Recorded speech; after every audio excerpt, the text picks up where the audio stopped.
Yeah, search for it in your app store. You heard what I said. What the hell are you guys laughing about behind the scenes? Yeah, what are you laughing about behind the scenes? Yeah, what are you? Tell us. I was just making sure Brittany was still awake this morning. Honest to God. Here's Brittany. I'm sitting here typing in my email, getting us all ready. Yeah, man, I can't be on today. Don't mind us trying to do a show, Brittany. Giggles, Mickey. The greatest. We could tell people today this is the last 3-hour show we're going to do. We're going to shorten the show because the show's too damn long. And that's on me, by the way, because I went, no, this is too long. We can get this all done in about an hour and a half, right? We're doing the same show, but it's going to take half as long to do it. Perfect. Right? Right. Mm-hmm. I just, the radio's over. I'm sorry. They can claim all they want and all the rest of it. And look, there are still people that do very well and all the rest of it. That's not what I'm saying. But, it's like I don't have a desktop phone anymore either. Right? Yeah, not using the rotary phone to call anybody. Oh, wait, that had to be in the 1950s, the last time there was a rotary phone? I don't know. My grandma had one, and I remember being in like intermediate school thinking that it was some sort of antique, and so I'd just sit there and like play with it all day. Yeah. She's like, "You're gonna call somebody. Like, it still works, Tevin. You can't just." My grandfather, who was one of my mother's father, might be a bigger prick than my father was. There's a possibility. Oh, that's there'd be a battle. You know what I mean? But I do remember one time I walked into my grandmother's house, and he, for some reason, was there because they were divorced and all the rest of it. They never got divorced, but they didn't live together for like the last 60 years of their lives or whatever. I swear to God, and this is when I'm a little kid and all the rest of it. So I'm going to grab these glasses. This is going to be the phone receiver. Remember when there were receivers on phones? Yeah. Like desktop? Mm-hmm. I suppose people under about your age would not even know what a rotary phone is, or a dial phone for that matter. Yeah, it's funny because like little kids won't do this, like the thumb pinky thing, to imitate a call. They'll do their hand. Okay, now this is my grandfather, prick that he was, thinks this is how a phone works. Okay, picks up the phone, puts it up to his ear, and goes, "Hello, Bill." It's like, no, Grandpa, you got to dial out. He thought you could just pick up the phone and they just hop right up. I don't think he understood the technology, basically. Bill, are you there? Grandpa, why don't you have another fifth? What do you think of that? That's a good idea. Well, you had to be hammered to do something like that, I would think. I would hope.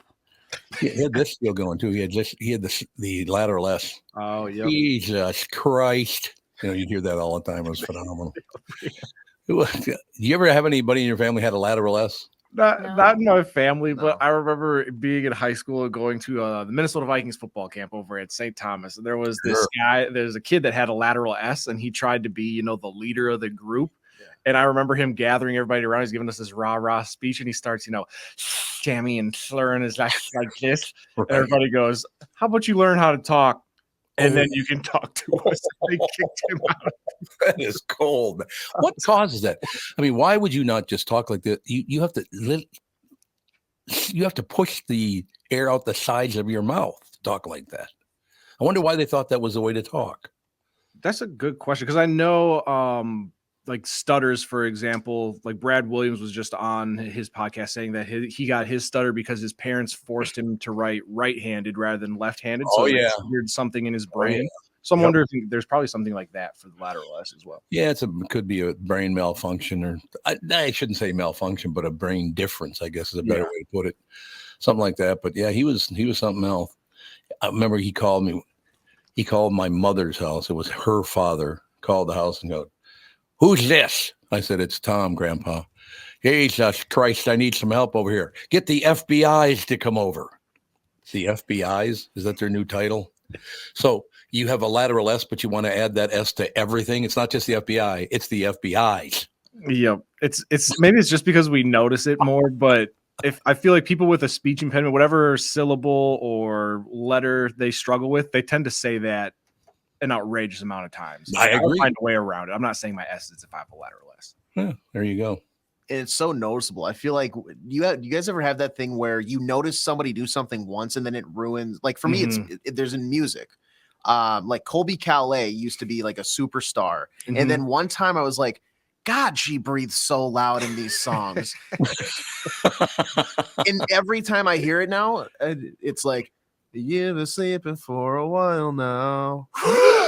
every Really? I can't ignore it. It's so loud, it's so prevalent. I don't know how it was like atop the charts for as long as it was. Just it was heavy breathing with a little bit of music. Now, you guys wouldn't remember this character either, but there was a character on The Little Rascals, which was a TV show, and it was long before my time, but they used to run it on TV right up until like the 70s, something like that. But The Little Rascals had all these different characters on there, and they would do different things. And I mean, you know what? I don't want to get too deep in it because, look, we're not making fun of it. Everybody always thinks when you talk about things like this, you're making fun of somebody else. It's like, no, we're just talking about what actually happens and what it's all about, what causes it, and how it sounds. Did we make fun of anyone? No, but people will think we did. You know that, right? Yeah, and I mean, we could make fun of somebody if they wanted to. Like, we couldn't go that route, but no, if you're just talking about it, yeah. What's your Little Rascal story? I forgot it now because I just thinking about that whole. I honest to God, what I did right in the middle of that is glance down at the headlines, like, oh my God. I literally have decided, because once again, I have beliefs on both sides of issues and all the rest of it. I can actually look at both sides of one issue and go, oh yeah, that makes sense. The one on the left and the one on the right, they both make sense, but it'd be kind of nice if they could find a place in the middle. Does that make sense to you guys? Yeah, I think that's looking at something rationally and logically is when you can, because there's not one side is 100% wrong and the other side's 100% right. Otherwise, there really wouldn't be two sides. Yeah. Like, you can take bits and pieces from each side and say like, yeah, okay, I see where that makes sense, but maybe I wouldn't take it that far. Yeah, everybody needs to calm down. That's all. You know, one thing I did notice, they're doing more and more and more now in the news as we get closer and closer in an election year. So now they're starting to call people like me. Who's Adam Kinzinger? I know I've heard that name before, but I don't remember from where. And he looks very familiar, but he was on, I think it was CNN. Well, it had to be CNN because he's a very liberal guy. He was on CNN. And everybody now has to be called a name. It's not just the opponent. It's that slimy bastard kind of thing. Yeah, like, is that a good idea on national television to be doing things like that? And it looks like he's a representative from Illinois. Oh, he still is? It looks like, yeah, through 2023. So I don't know if he's actively there right now, but that's his life. Yeah. He's a Republican. He was a Republican, I think. Oh, he isn't anymore. I think he was a Republican and now he's a Democrat, and he was horseshit at both. Let me put it that way. You're a bad Republican and a bad Democrat. What do you think of that, Adam? No, he's one of those guys that's a big time name caller. That's why I'm saying that. He loves to call people names. And I think he did a bunch of stuff in the military. I don't know why he seems familiar to me too. I remember when I first saw him, I kind of agreed with a lot of what he said, but the more power he got, and the more, not power, but the more, and it's not even, I guess, popularity or notoriety or whatever the hell you want to call it, whether it's positive or negative or whatever, but he was a very pleasant guy. I remember several years ago, but now he's just got this edge to him. Mm-hmm. But I suppose everybody does. Everybody's pissed off right now. I guess I'm not. I was for a while, and I decided, you know what? I can't let these people make I got a great family. I got great friends. I got a great job. My life is wonderful. I'm not going to go around pissed off every day. I got a great life. Sorry. Right. Right. Just work your ass off, get to where you want to be, and then you don't have to put up with that bullshit. Yeah. Just you guys whine and piss and moan and call everybody else names and argue and all that in Washington, D.C. Good for you. But I don't see where it's going to get you. Another attempted mass murder last night, but I think they broke it up before they pulled it off. So we're only going. There'll only be 6 mass murders this week instead of 7. So that's good. Where was this now? I hadn't even heard of this. It just popped up, as a matter of fact. I don't remember where it was, but yeah, they arrested the guy. I'm looking at the complete sheet right now, and they don't usually have stories like that up there. I'll find out where it is, but okay. Yeah, it's just everybody. I understand you watch television, the national news, and if watched either side, you're going to get very pissed off, because I did for a while, and then I figured, no, they're working me. I'm not going to get pissed off about this stuff. I know you're trying to work me to vote this way or that way or whatever you're trying to do. I just refuse to let them affect me anymore. Like, your people are imbeciles, whatever. Yeah, and I tried to, because when you said the mass shooting, whatever plot was kind of thwarted, so I thought, I'll just type in, shooting suspects arrested, because there shouldn't be too many options that pop up.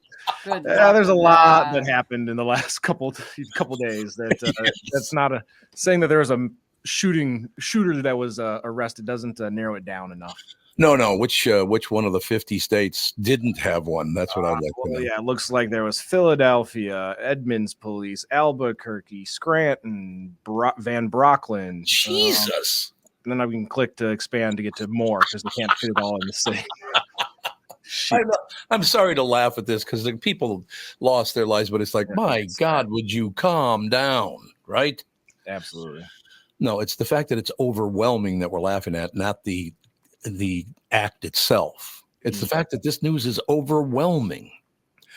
It's kind of like when Phil does a sports report and it just overwhelms everyone. And they just it really is so much more because of him. You know what I'm saying? I mean, if you Google Phil Mackey accolades, Phil Mackey awards, you're going to have to click that more button, scroll down. Yeah. Just nonstop. There's no question about it. Mm-hmm. What's happening, sir? How many legendary coaches have we seen? I don't know if you've been following this. Nick Saban done with Alabama, Bill Belichick out in New England. Pete Carroll would be a headline, but he's kind of buried behind those other two guys out in Seattle. So kind of a bunch of guys who've been running the show the last 20 years or so are looking for jobs or looking for a retirement spot this week in football. Are people getting harder to coach? You think that's at least a part of this?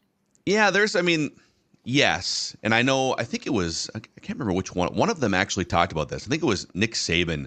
Nick Saban talked about going into the homes of families and a couple things. Number one, you have to worry in college football. You have to worry about the NIL money now, right? So it's not enough. Nick Saban for 20 years could just walk into a living room with the parents of an 18-year-old high school football player and say, "Hi, I'm Nick Saban. Mm-hmm. Would you like to play for Alabama?" "Yes." "Great. Awesome. Sounds good. Be there for 5 years, and then we'll send your kid out to the NFL now." Mm-hmm. Now kids can transfer. Kids want $4 million in NIL fund. And Saban was saying recently, because he's in his early 70s, that he would get pushback from moms and dads and players saying, "Well, are you really going to still be the coach in like 4 or 5 years? Or are you going to retire?" And he said it got hard to lie anymore. So he is stepping down. Yeah. I could see that. You're talking about some great coaches, not just every one of them won a damn Super Bowl or 7. Yeah. Wow. Belichick 6 Super Bowls. Nick Saban 7 national championships, 6 with Alabama. Oh. Pete Carroll built USC into a dynasty in college, although we vacated. That's the funny thing. So he had to vacate the national championship from like 2004 because Reggie Bush took $1,000 and a car. That's right. And now the USC, I think we talked about this a couple weeks ago. Now the USC quarterback literally has like a $20 million penthouse, 19-year-old kid in Los Angeles. So times have changed. And Pete won a Super Bowl too with the Seahawks. So yeah, pretty good run there. I got to mention something to you that Andy and Melissa came to town, so we went on a little drive, down to West Palm Beach or Palm Beach or whatever.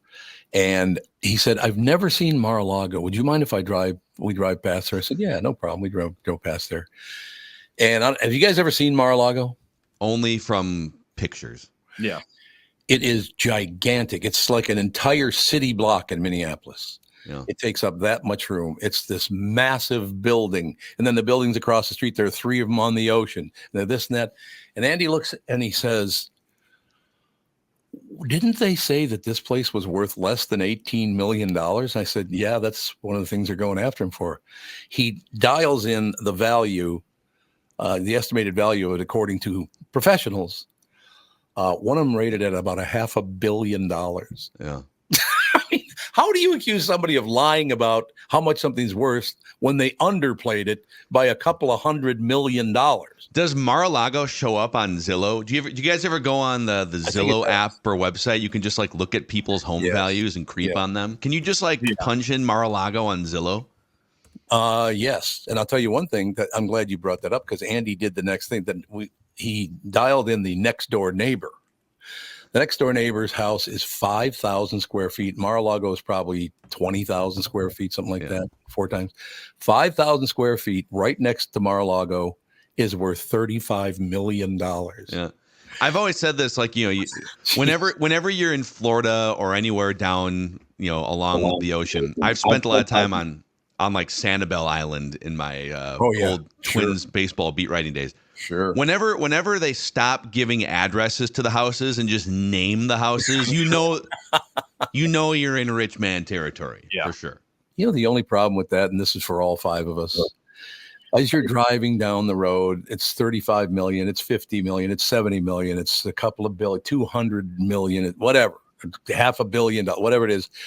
You sit and realize, if somebody just gave me $25 million, I still couldn't afford to buy that house. Yeah. It's like, Jesus. It's amazing. Yeah. A lot of money, man. Just put a mortgage on it. Make it pay. Exactly. Yeah. How does that work? Like, if you're, let's say you're a billionaire, do you take out a mortgage, or do you pay cash for your house? Well, it's interesting because if you do take out a mortgage, you're basically writing that off. So you're using other people's money. So I would guess a lot of very wealthy people do take out mortgages. Yeah. I mean, it would be a power play to just be, there's a $25 million house in the hills somewhere, and you can just bring a briefcase. Yeah.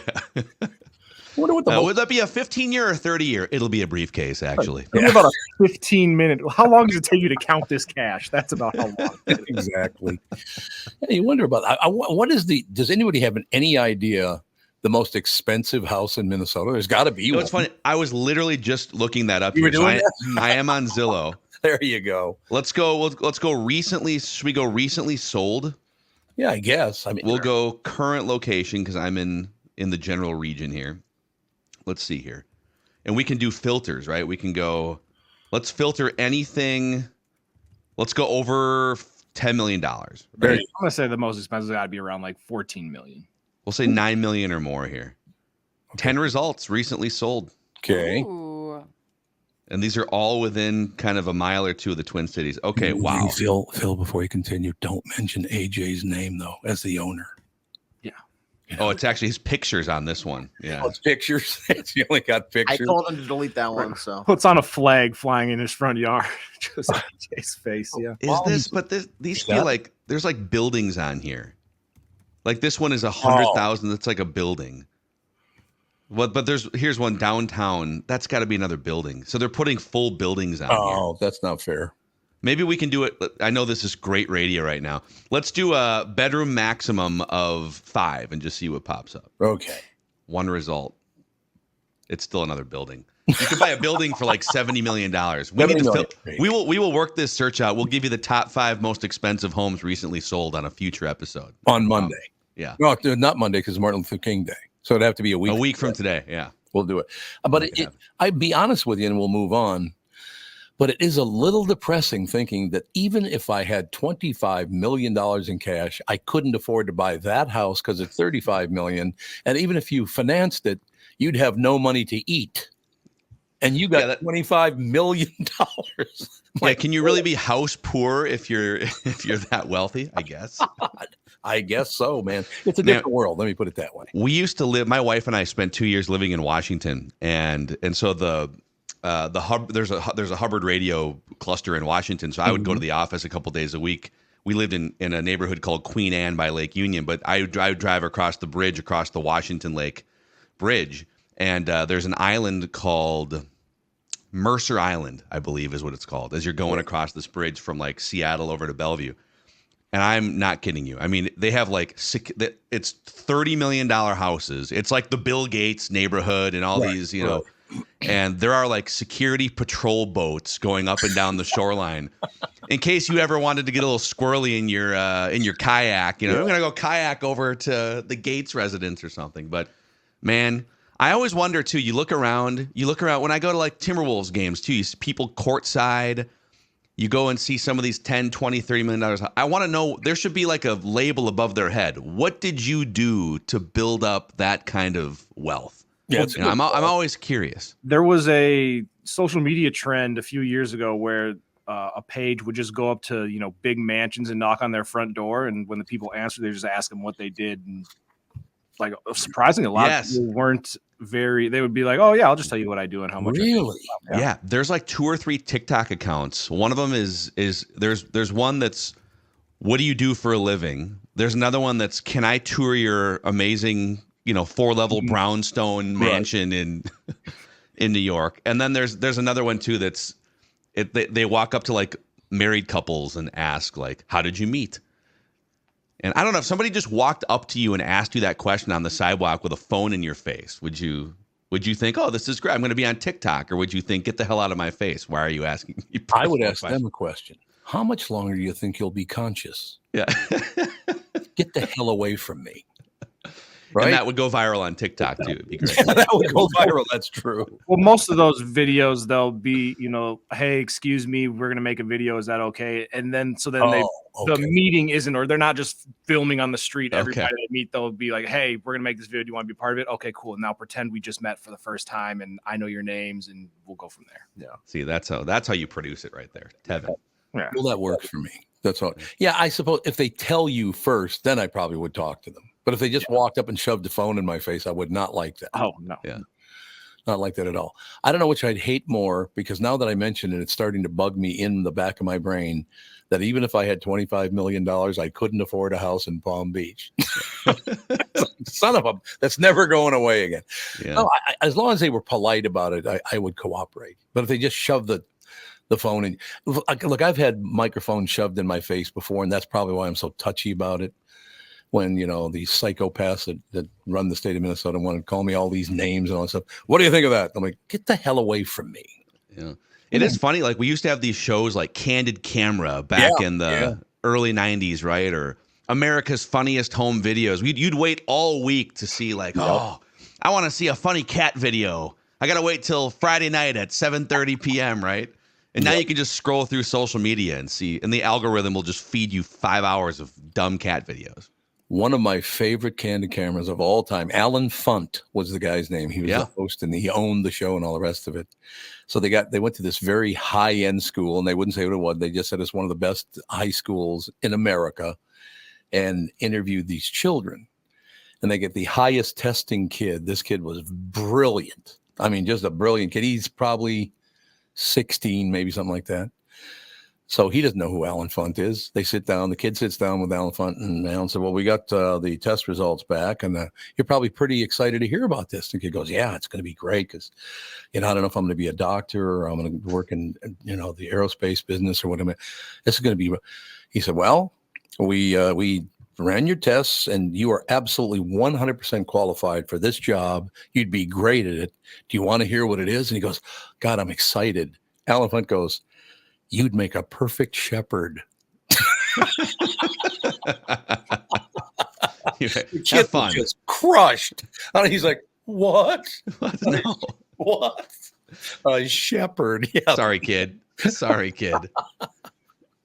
Yeah, those shows, man. I think a lot of them were on Friday night too, as part of like there was like I used to love the TGIF on ABC, where you had all those dumb sitcoms like Full House and Family Matters, Step by Step. Man, great I was stuff. hooked on that stuff. It was great stuff. There's no question about it.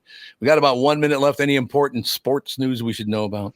Well, we've got the Twins off season continues to just be full steam ahead here. Yeah, they signed a random reliever like 2 weeks ago, and then they claimed a guy off waivers who's a minor leaguer, and so some big moves for your Minnesota Twins. I think they're still trying to figure out. I just saw another story yesterday that there's 3 teams that are sort of going through this legal process, trying to figure out what their local TV contract is going to be with, you know, the bankrupt Bally Sports North. So we'll see if they wind up. I mean, they've lost like 5 or 6 key players from last year's division championship team. Yes, but spring training is 1 month away. So let's get to signing a couple guys. It is just 1 month now. It's very, very exciting. As a matter of fact, I adore baseball. I'm a fan of the other teams too, the other sports, but baseball has always been my deal, man. Yeah. Because I sucked the least at that. Maybe that's why. I sucked at them all, but I sucked the least at baseball. So that's good. That's me too. I I failed out of football when I was in 8th grade. I was also in 8th grade. I was on the B team for basketball. Like when you're on the B team for basketball in 8th grade, like you're probably not going to the NBA is what I figured out. Well, so me too. Baseball was like, okay, I can sit on the bench through high school and act like I belong. Phil and Tom shoulder to shoulder on that story. I'll tell you that flat out. Just eating seeds while the good players are out there. Exactly. We'll have a great almost 3.5 to 4 day weekend, because once you're done with work today, you got the rest of the day. You got Saturday, Sunday, and Monday. It's going to be a hell of a period. Couple of old fashions in this guy's future. Who's got 2 thumbs and a future of old fashions? This guy right here. Well, have a great weekend. All right. See you, everyone. Talk to you next week. Ladies and gentlemen, take a break here. We'll be right back in a couple of minutes. Chris Egger will join us right after this. Hey, it's a new year. Why not treat yourself to a new gun from K&L Surplus and Ammo? I personally know Jim, the owner, and I'm not making that up. He's a great guy. First of all, I don't do commercials for people I don't like. So there you go. But Jim's a great guy. He's been in the firearms business for over 15 years and knows how to set you up with the perfect firearm for your needs. K&L offers one of the widest selection of firearms in the region, including Beretta shotguns, Antica rifles. High school trap teams are starting to form now, and K&L has a great selection of SKB shotguns. K&L has Tika and SKB both in right and left-hand models. K&L also has a broad range of ammunition, including both American and European calibers. If you have a collection of guns that you'd like to sell, call Jim at K&L so he can help you get the best price through his network. K&L Surplus and Ammo is on Lake Drive in Lino Lakes and open Tuesday through Saturday. You can also visit them online, www.klgunstore.com. Tom here, and I want to discuss a partnership that has been wonderful in my life, Zero Res Carpet Care. Very good friends of mine. Nothing is better to someone with a family than having a completely clean home. Your carpet is the biggest filter in your house. If you want to talk about pet dander or foot traffic, dirt from the outside, they all eventually reside in your carpet. So, Zero Res Carpet Care. Listen, around the holidays, you need to contact ZeroResMinnesota.com or call 952-ZEROREZ. That's 952-ZERO-RES. They clean your home with their electrolyzed pH-elevated water that doesn't use chemicals or soaps that smell like a janitor's closet like other cleaning services. How about a Tom Barnard deal? Well, here it is. Get 3 rooms, zero resified, starting at $129, and don't forget your air ducts. Mention me, and they'll discount your air vents by $75 too. This is for the entire month, so call them right now, 952-0-RES, backward or forwarded, spells the same, or book online, ZeroResMinnesota.com. If it's available, ask for them to come to your place in the Tom Barnard named service truck. What an honor that was, by the way. Just mention me by name and get the special deal to get your home clean and your heart happy. Zero Res Carpet. Ladies and gentlemen, Mike Lindell and MyPillow employees want to thank my listeners for all of your continued support. Thank you. They're having an overstock clearance and new product sale right now for the best prices ever when you use promo code TOM. And you get free shipping on your entire order, too. Get 50% off the MyPillow 2.0. Also get 50% off the brand new flannel sheets that just arrived and won't last long. 6-pack towel sets for only $29.98, and take advantage of the free shipping on larger items such as mattresses and mattress toppers. 100% made in the USA, on sale for as low as $99.99. Everything is on sale, from the brand new kitchen towels that have the same technology as the bath towels that actually absorb. They have dog beds, blankets, couch pillows, and so much more. To get the best specials ever, go to mypillow.com or call 800-516-5146. Use promo code TOM, and you get free shipping on your entire order. So call 800-516-5146 or go to mypillow.com and use promo code TOM. Ladies and gentlemen, Phil Mackey and I were just talking about it, and now the lovely and talented Chris Egger joins us. It's not a very lovely face you're making. What the hell is that? I was just imagining Phil enjoying his old-fashioned, and he mentioned that, and I too do see a couple of old-fashions in my future. Like in the next 7-8 hours? It might be before noon at this rate, the way this day is going. Why? What's the matter? I don't know. Ladies and gentlemen, Channel 5's Chris Egger is brought to you by Mr. Money Talk Josh Arnold. Call Josh today for your free 48-minute evaluation. 952-925-5608. That's 952-925-5608. Channel 5's Chris Egger brought to you by Mr. Money Talk Josh Arnold. So, you were about to tell a story. No, I was going to say there's lots of hand-wringing today about the weather. Yes. Now, what's the deal? It's going to get below 0. Is that correct? It's going to be cold as crap. A good job on the hand wringing, guys. Hand wringing. The biggest thing is it's going to be cold, like crazy cold. And even further west from here, they're talking about like wind chills, like 50 to 60 degrees below 0. Yeah. Yep. Which is insane. It's not going to get that cold up here.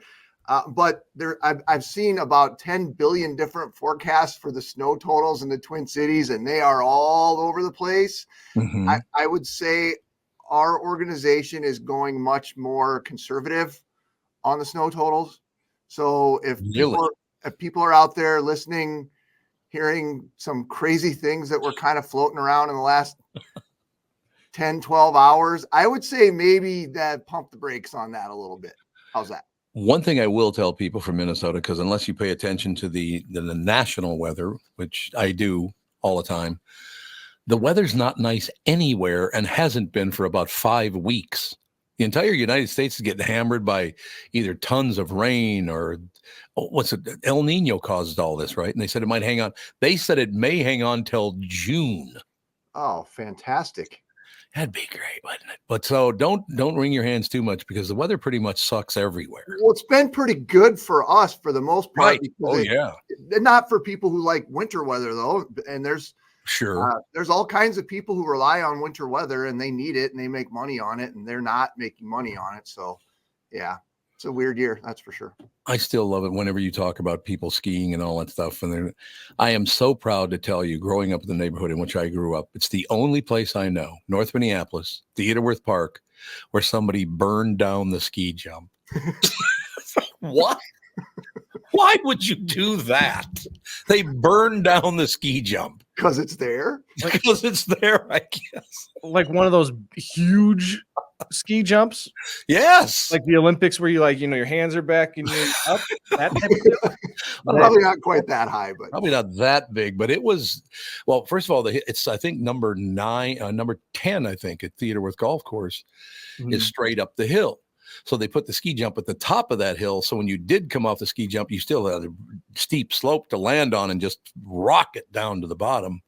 It was beautiful. But somebody decided, I don't like that. I'm going to burn it to the ground. Okay, that's great. Honestly, got somebody, hey, Tommy, hop in the car. I said, why? Because the ski jump's on fire. I'm like, what? Oh, I thought you were going to say, somebody said, Tom, hop in the car. And the next thing you know, you're standing there with a can full of gas.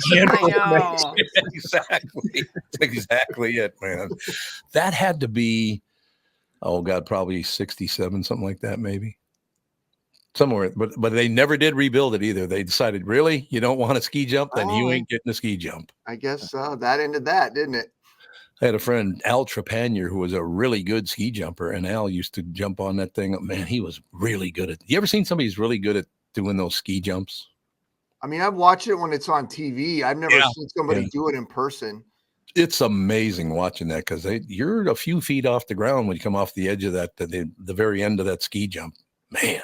Well, they got one of those like Olympic level jumps down at Highland Hills. They do, yep. I can't even look. I just look at that thing and I get like, yep. I'm thinking about it right now and I'm getting like Hy-Vee, like I'm starting to break out in a cold sweat. Can you freaking imagine the balls that it would take to sit at the top of that thing and go, oh, all right, here we go. You're right. No question. That thing is huge. Oh my God. Honestly, I'm like having a freaking physical reaction thinking about that right now. Even if you convinced me to like, okay, we've gone down, we're mid going down the thing, I'm falling down halfway down the ski jump and there's no way I'm even making it to the end to launch myself. Yeah, I'm going to be doing pizza the whole time. So I don't know how that's going to end. It's just kind of like slowly fall off the end and I'd be fine with that. Yeah, it's what a sport. Take a tube? Take an inner tube down it, maybe. Oh, people used to do that at the one at Theodorworth. They used to take an inner tube and go down the ski jump on an inner tube. I do remember that.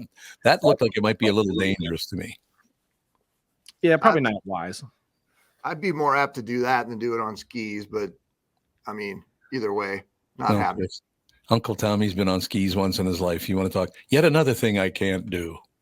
So there you go. I saw you in the hurricane machine yesterday on Instagram. You saw that was pretty cool. Yeah. Oh, that was Ethan's idea. 2-year-old Ethan. Bop, bop.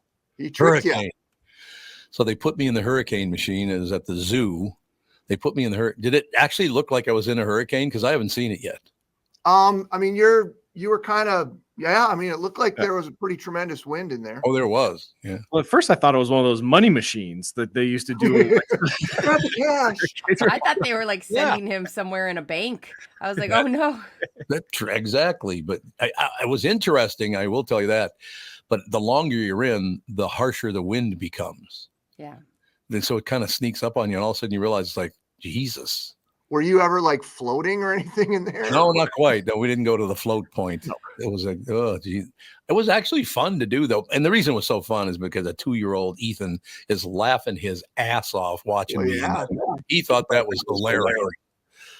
So good for you, right? Right. See, you way to entertain, Tom. You're a good grandfather. Oh, I'm telling you, honest to God, I love my family. And that's the one thing, like I said, we were just talking a little earlier, and we're talking about the national news, not the local news. You watch that, and everybody's so damn crabby and in a horrible mood. No, look around at your family. You look at your friends, your job, your life. Don't be crabby because these assholes are acting like on the national news. They make a lot of money acting like jerks. You don't have to suffer through that, right? I think it is good to evaluate the people around you and try to get away from that. I would agree. It is a wonderful thing, except for then I walked up and Catherine, what do you want? It's like, oh, okay, never mind. Did you read her the riot act? Yes. Oh, yeah. You can see me. Brittany, can't you see me reading the riot act to Catherine? I don't know what gives me more anxiety, that ski lift, driving by that ski lift, or thinking about you reading Catherine the riot act. That'd go over huge. That would go over huge. No question about it. So, I'm kind of looking at the news. There's, we already went through the list of mass murders in the last couple of weeks. So, let's just keep murdering everybody in sight. What a great idea. Yeah. What was I going to say? Well, this isn't murdering, but that's not a good. Everything I've got is depressing. We did go up to Mille Lacs yesterday and talk to a couple resort owners who are like, oh my God, thank God the weather's finally going to get cold because we're so far behind. We're several weeks behind on all of our customers. And we interviewed somebody in Grand Marais the other day, and Grand Marais, wintertime is huge for them. Coming up and going to Lutzen and just, going to Grand Marais, the downtown area itself. And those folks are very happy to have this colder weather coming. So, I mean, that's not an awful story. They're happy-ish. Well, I'll tell you that's another thing you could look at in a very positive way. We live in one of the most lake-filled metropolitan areas in the country, beautiful lakes. Mm-hmm. And it's a 1-hour drive, maybe 75-minute drive up to Lake Mille Lacs. I love Lake Mille Lacs. What a great place. It's so cool when you're coming up on it. And then to me, it's still like, to think that the inland lakes are so big that you cannot see the other side. Like that is just, it's mind boggling to me. No, I agree with you. I love that lake. Great times up there. Matter of fact, it was at a bar on Lake Mille Lacs. I went in with my friend, Chris, and they had some kind of honey beer. This was 20 years ago, maybe something like that. They had some kind of new beer or whatever. So he said, you want to try a couple? So we kept ordering it. And finally said, okay, you know what? We're going to leave in a couple minutes. One more round. He goes, we don't have any more. Damn. Must have been good. Oh, it was delicious. I will tell you that. Let's have another beer before we leave. Come on. Yeah, those are the days, man, back in never. Let's not bring that up, actually. Let's move forward from there. So we got big plans for the long weekend. Try to not freeze to death. It kind of sounds like is what everyone's going to be. I think it's a very wise decision to not freeze to death, and there's no question about that. I kind of love. One thing I love about working mornings is the fact that by the time you're done with work at noon or 1 or whatever it is, you got all Friday, Saturday, Sunday, and Monday. You got basically a 4-day weekend after about 1:00 in the afternoon on Friday. I love that. No show on Monday, huh? No, MLK, baby. Yep. MLK, where I grew up, man, MLK was God. You did not mess with MLK. That's all I'm saying. So he's saluting the flag back there. I will be honoring MLK by working on Monday. You're going to work Monday? Really? Yeah. Oh, well. Shoulder to the wheel, huh? That's right. The news goes on, Tom. Important, vital news and information must be delivered no matter what the day. I'm gonna call the news department and ask them to send me the what are we gonna do if we don't have Chris on Monday? Yeah, I think they'd be just fine. Trust me. Just run some reruns or something. Yeah, like a previous broadcast. We'll do so you don't feel like you're missing out on your day. Me or AJ will just FaceTime you and we can pretend like you're doing a segment to us. Yeah, that'd be fun. Yeah. There we go. Yeah, let's do that. Perfect. You know what? We'll just call in to the news show. Yeah. We'll call into the news. Yeah, let's do that. Chris said to put me on the air right now. So catch me through, Buck. Let's go. Show up in a suit and tie to Hubbard. I'll call in. I will call in. I'll pretend I'm like from way up north, this old crab. Get that guy in that blue shirt off the air. He's terrible. I'm going to do that. I, of course, never got any of those when I was at 1500 KSTP back in the 1970s. Oh, no, I'm sure none of those calls ever. Oh, no, we didn't ever get any of those calls. And, you know, for Tevin here, they, of course, thought I was one of your brothers. So he'd go after me even harder because of the sound of my voice, I guess. There's a lot of radio personalities. I remember, there was a B96 radio guy back in the day. What's his name? Tony Fly, right? Tony Fly. Oh, Tony Fly. No, Tony. I remember listening to him on the radio, and I just assumed he was black. You know, yeah, he's got the deep, stereotypical black voice. He's on the hip hop station, white guy. So yeah, you can never be too certain about what you're listening to. White guy. Yeah, you know. He ended up doing radio in LA, I think. He's out on, or he was at least out with Michael Yo doing a radio show out in LA on Sirius XM. Oh, he is. Okay. Yeah, I've heard him on Sirius before. He was always a nice guy to me. I know that was very pleasant to me. So thank God. And I think, didn't he have the TV show?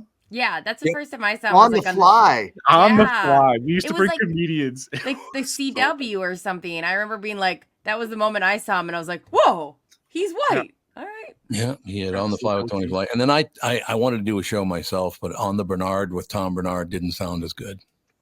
You know what I mean? Yeah, you'd have to workshop something, I think. Yeah. Let's workshop that title a little bit. Let's regroup on Tuesday and see what we come up with. How about this? At the Bar with Barnard. Huh? Be too bad you weren't like a farmer because you've written like Barnyard, Barnard, Barnyard, Barnard. That's true. Yeah. Very, very true. No question. I still, by the way, to this day, get letters from people that spell Barnyard. Barnyard. Our Bernard. Barnard. It literally is Barnyard. It's like Barnyard. Tom Barnyard. St. Bernard, like that, the way it's spelled like that. We used to get a lot of mail like that. Yeah. Yeah, BER. Yeah, it's true. Well, screw them. That's all I have to say. Obviously. What are they doing now? Probably listening to the show. I hope so. Support the show. All right, Chrissy, it's time to kick off your weekend. What do you got, like about 10 minutes on the TV and then you get to go home? Yeah, I got to go do an hour over there at the old coal mine. When I'm done with that, when I'm done digging up an hour of news content and information, then I'll hose off. And is that why when I see you later on, hose off and get an old fashioned? He's just covered in soot. There's a cloud of smoke that falls. I'm covered in news. The news residue is all over me. You got to go home and shower the news off of you. Yeah. You know, I do love that one thing, and I agree with them, by the way. Don't be leaving your garbage laying around, but I just love these people. It's like, make sure that you return your plastic bottles to a recycling center because they're dangerous enough the way it is anyway. And we have to live in a cleaner earth on a cleaner earth. Yeah, that's right. China's opening up a new coal mine every week. So I don't know how much your pop bottle is going to make any difference. You know what I mean? Yeah. And Chris Eggert's just like polluting all of Hubbard with his news. So my news dust, it's just like a trail of it when I'm walking down the hallway from we call it snailing. You just leave. Jesus. I want you to run in. Who's your producer of the morning news? Well, we have several. Depends on what hour, but okay. So the first hour, who's the producer? Let's see. First producer. Or who's your favorite? Producer Rachel is the one who does our biggest hour in the morning. Not my buddy Rachel, is it? What's that? Not my buddy Rachel that used to work at the Q, is it? No. Oh, God, I love her. She's wonderful. I want you to sit down, and before you read your first story, do this. Busy day in the newsroom, Rachel. And then start doing the news. Yeah, what do you that'd be think? cool. Yeah. You should do that. I like to. Well, first of all, we don't have freaking scripts anymore. I used to love doing that. I know. It was phenomenal, wasn't it? Now we have these stupid freaking iPads. Look at this dumb Just thing. bang the iPad on the table. I gotta sit there and hold this stupid thing. It barely ever works. Oh, you look like a nerd. I know. Back Can in my day, we prepared these with a freaking typewriter too. Back in my day. Really? My day. We did use a typewriter for my first job. You're good to go, homie. Well, I look forward to talking to you again next week, pal. Enjoy your weekend, you guys. We get very lucky because, like I said, we shorten the show back down to a podcast size show, which I really, really like. That's a wonderful plan. All right, so I'll start with you. So that means I'll pack it in like what, about a 3-minute segment? Is that what we're looking at? No, you get the same size. Not a problem. Oh, okay. You sound disappointed. He does sound disappointed. I only want to be on for 3 minutes, Tom. What do you think of that? All right, Pally. We will talk to you next Tuesday. Thanks a lot. You guys. Channel 5 Chris Egger brought to you by Mr. Money Talk Josh Arnold. Call Josh today for your free 48-minute evaluation, 952-925-5608. We shall take a break. Be right back in a couple of minutes. Ladies and gentlemen, you know the song Kokomo? It's supposed to be off the Florida Keys, right? Well, I hate to break your Beach Boys bubble, but that is a fictitious place they made up for the song. Fortunately for the rest of us, the Florida Keys island chain are as real as the taxes you have to pay in Minnesota if you're a resident. Now, that's the reason to move south. In addition to Florida and all of Monroe County being beautiful, the Keys from Key Largo to Key West are even more beautiful. This is Tom Barnard, part-time Florida resident myself. And if you want a second house or a new retirement home or want to become a Floridian maybe, may I suggest you contact Matt Carlson from One Key West Realty.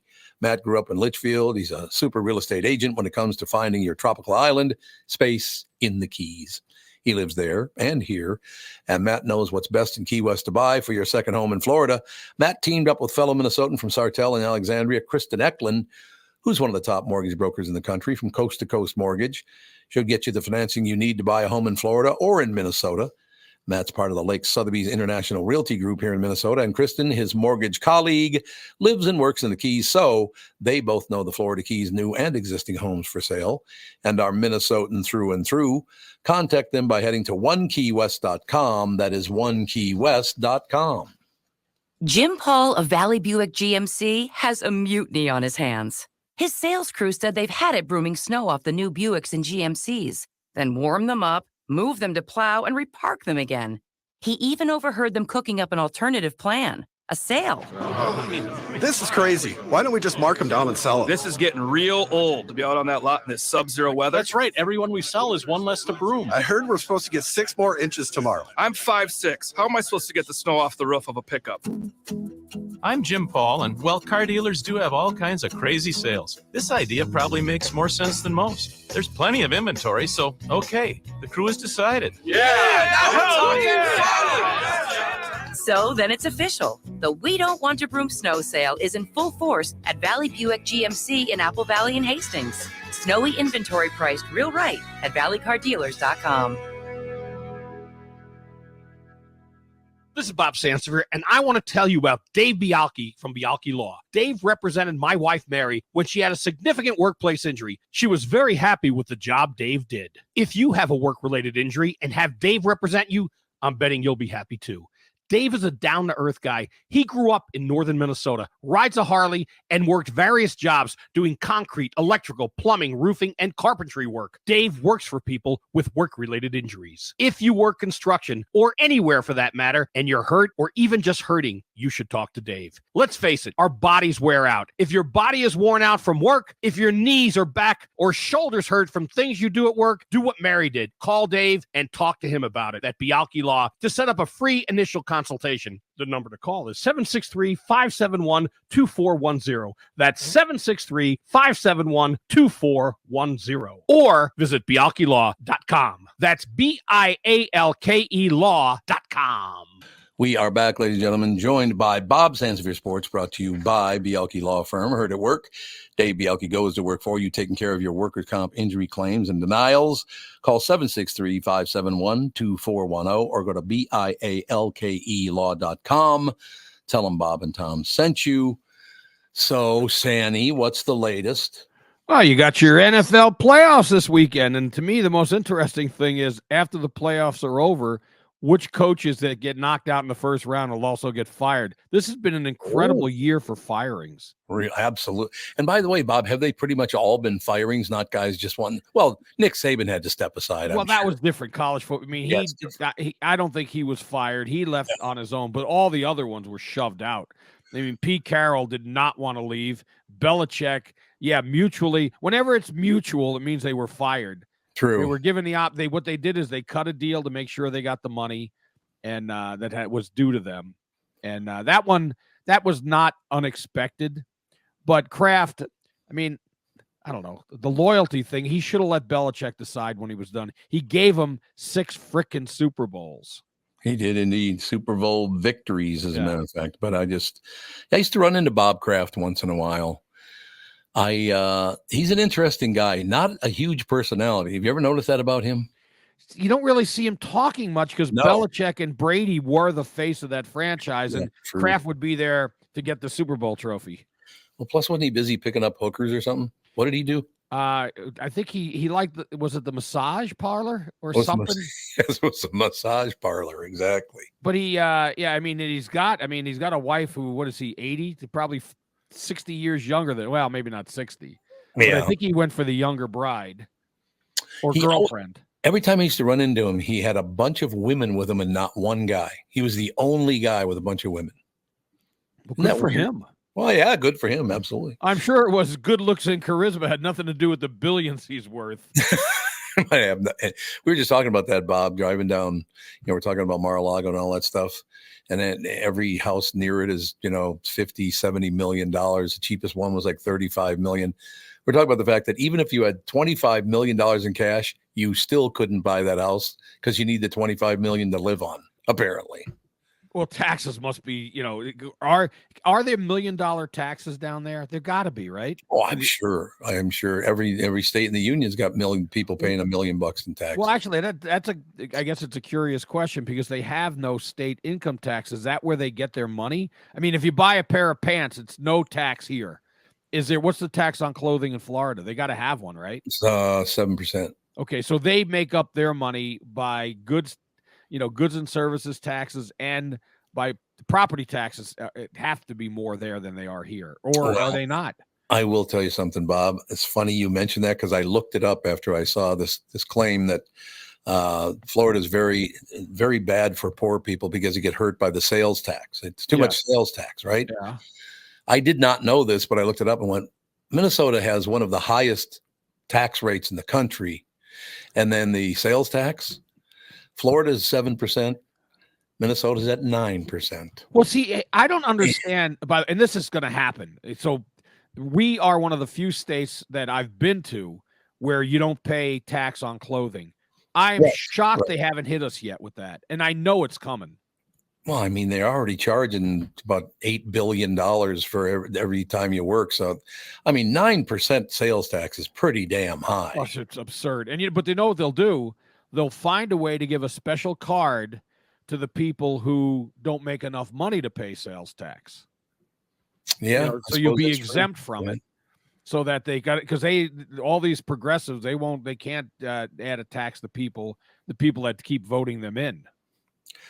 I like to know why one party's conservative and the other one's progressive, and they both are not conservative, nor are they progressive. They just badmouth each other every chance they get. How is that either progressive or conservative? It's not. It's a conundrum. It's a conundrum, Bob. There's no question about it. Yeah, I've turned. I was talking to these guys early this morning about that. I have a good time now watching the national news in the morning because it's just so laughable. These people are, oh, you hear that guy? He's the devil. I was like, settle down for Christ's sake. I know you're trying to do a sales job here and get your message through. Yeah. Relax, calm down.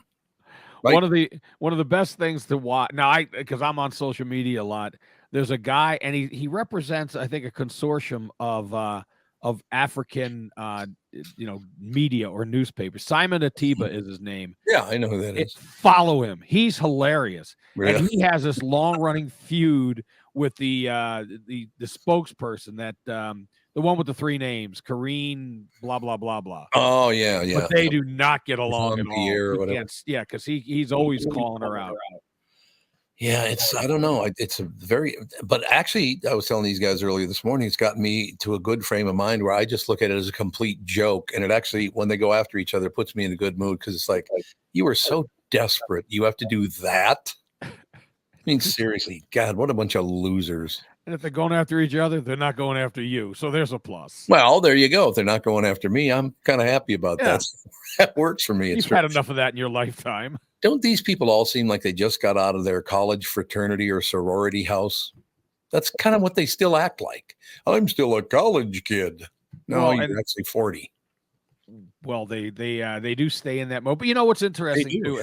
One of the best lines I ever got from someone was John Gallardi. And he talked about, because every year he had the same age kids that he coached, and he never felt he got old, and he avoided mirrors. Because he said, when I go by a mirror, I see this old man looking at me, and he never felt that. But think about that yourself. I mean, do you really feel that much different than you did 40 years ago in terms of, your mind? None of us, right? No. There's a little maturity going on, but not a ton. Not a ton of maturity. Until you hit that mirror. So what is it when after a death, I think the Jewish faith, they cover the mirrors? Cover the mirrors, yeah. I'm going to do that every day. See, I leave the mirrors uncovered just because I grew up Catholic, so we have ghosts and shit. So I just make sure I can look in the mirror and see if somebody's sneaking up on me. You know what I mean? See, you know where you'd be screwed? Vampires don't have a reflection. Oh, that's right. They don't have a reflection. So you wouldn't see them coming. But the ghosts, you might see something in there. Amateur and also what I'm trying to do, because of the age thing, trying to hide my beak so that my big nose doesn't look bigger.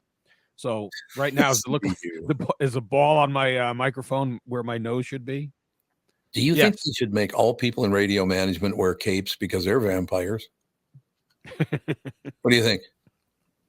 Yeah, well, if they had the cape, you could see the reflection of the cape. Yeah, I suppose that's true. Well, that's actually a good question on any of you vampire experts, because if they have a cape on, will you see the cape in the mirror and just not their face? Well, what about their clothes in general? Exactly. AJ sounds like he knows the answer. Well, I think the big thing you're forgetting is vampires have to be invited into your home to begin with. They can't enter a premise. Yes, yeah, that's like an old rule for them for some reason. They can't. I don't buy that, because vampires they're tricksters. But they're also they don't have any rules. The whole inviting thing, I don't buy that. I think they're coming in if they want, and I don't buy the garlic thing either. If they're coming after you, they're coming after you. I agree. Nosferatu, Bob. That's all I have to say. Max Schreck, wasn't that his name? I believe so, yeah. I believe you're right. One of the most hideous men ever born, because he didn't wear any makeup, I think, for that role. I think you're right about that. Yeah. He was not a looker.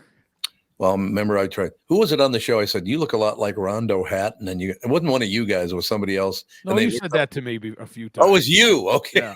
I'm Rondo. And he was a good-looking guy before he got that disease or whatever it was. I didn't know he had a disease. I thought he just kind of grew homely as he got older. Without that, he never would have been in movies. And that's true. You're absolutely right. Because he was so big, gruesome looking. So, Sandy. Yeah. What's the latest in the sport? I know that the Twins are really busting their ass to try to get as many superstars as they can. Tom, I think they and the Dodgers have gone out of their way to build a roster in the offseason. Unbelievable. You know, to me, the most fun story of the day involves ESPN. Did you hear what they did? No. With the Emmys? No. College Game Day, they'd always put up for an Emmy, but until 2023, if you were the host and they put the College Game Day up, you could win like an Emmy for being as an individual as the host, but they could not get an Emmy if they're part, you could not put the host name in like the production crew. So what they were doing is, Aaron Andrews, well, Aaron was Eric.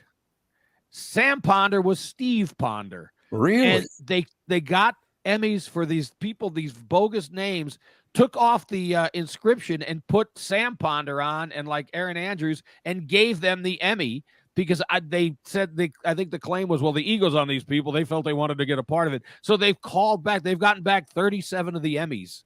that they gave out. What? Some won't give it back. This Linda Cohn, you know who she is, right? If you watch ESPN, she did a thing not long ago where she put all 3 of her Emmys. Well, 3 of them were bogus, and only one of them was real. Oh my God! Why would you do that? Make up a phony Emmy for yourself? Well, they didn't do it for themselves. It was done by like the producers because they wanted to get them the Emmys, and I guess it was an ego thing. And they figured they'd, rather than give them more money, they'll give them an Emmy. It was stupid. But I mean, that's like that's a pretty good size story. But I don't think you'll find that story on ESPN.com. Wait, I didn't see it there. You're saying that the show, so let's say NFL Live or whatever show on ESPN, the production crew could win win an the Emmy. Emmy, but the person the on-air on talent air, didn't get one. they would have to be in their own category. They couldn't get one for like NFL Today. They want it for production. Yes, for College Game Day. Okay. Yeah, but they figured out they'd put in a fake name, then and it always was the initials of the real person, and the names were so darn close. Like Jen Brown was Jen Brown Smith. Yeah, I mean, they didn't do a lot of imagination. They're at least Emmy adjacent. Yeah, but that's the same thing for like, for Oppenheimer. That's like putting like Clark Murphy on a thing for Oppenheimer's production, but then like let's say Cillian Murphy or Killian Murphy, whichever the pronunciation is, doesn't win Best Actor, then he just gets an Oscar for it. Here's the difference. He would know that. These people would get the Emmy in the mail. Oh, another Emmy. Why did they do this? Why did they do it? Well, they think some of it has to do with just the ego of the on-air people, is what they claim. Well, some of them, but also when you give them an Emmy, they may want more money. So that doesn't make sense. What's weird, Bob, is that it's funny you bring that up, because I was just thinking about how the national news people, the actors, bigger egos than they've ever had. Everybody has a massive ego now.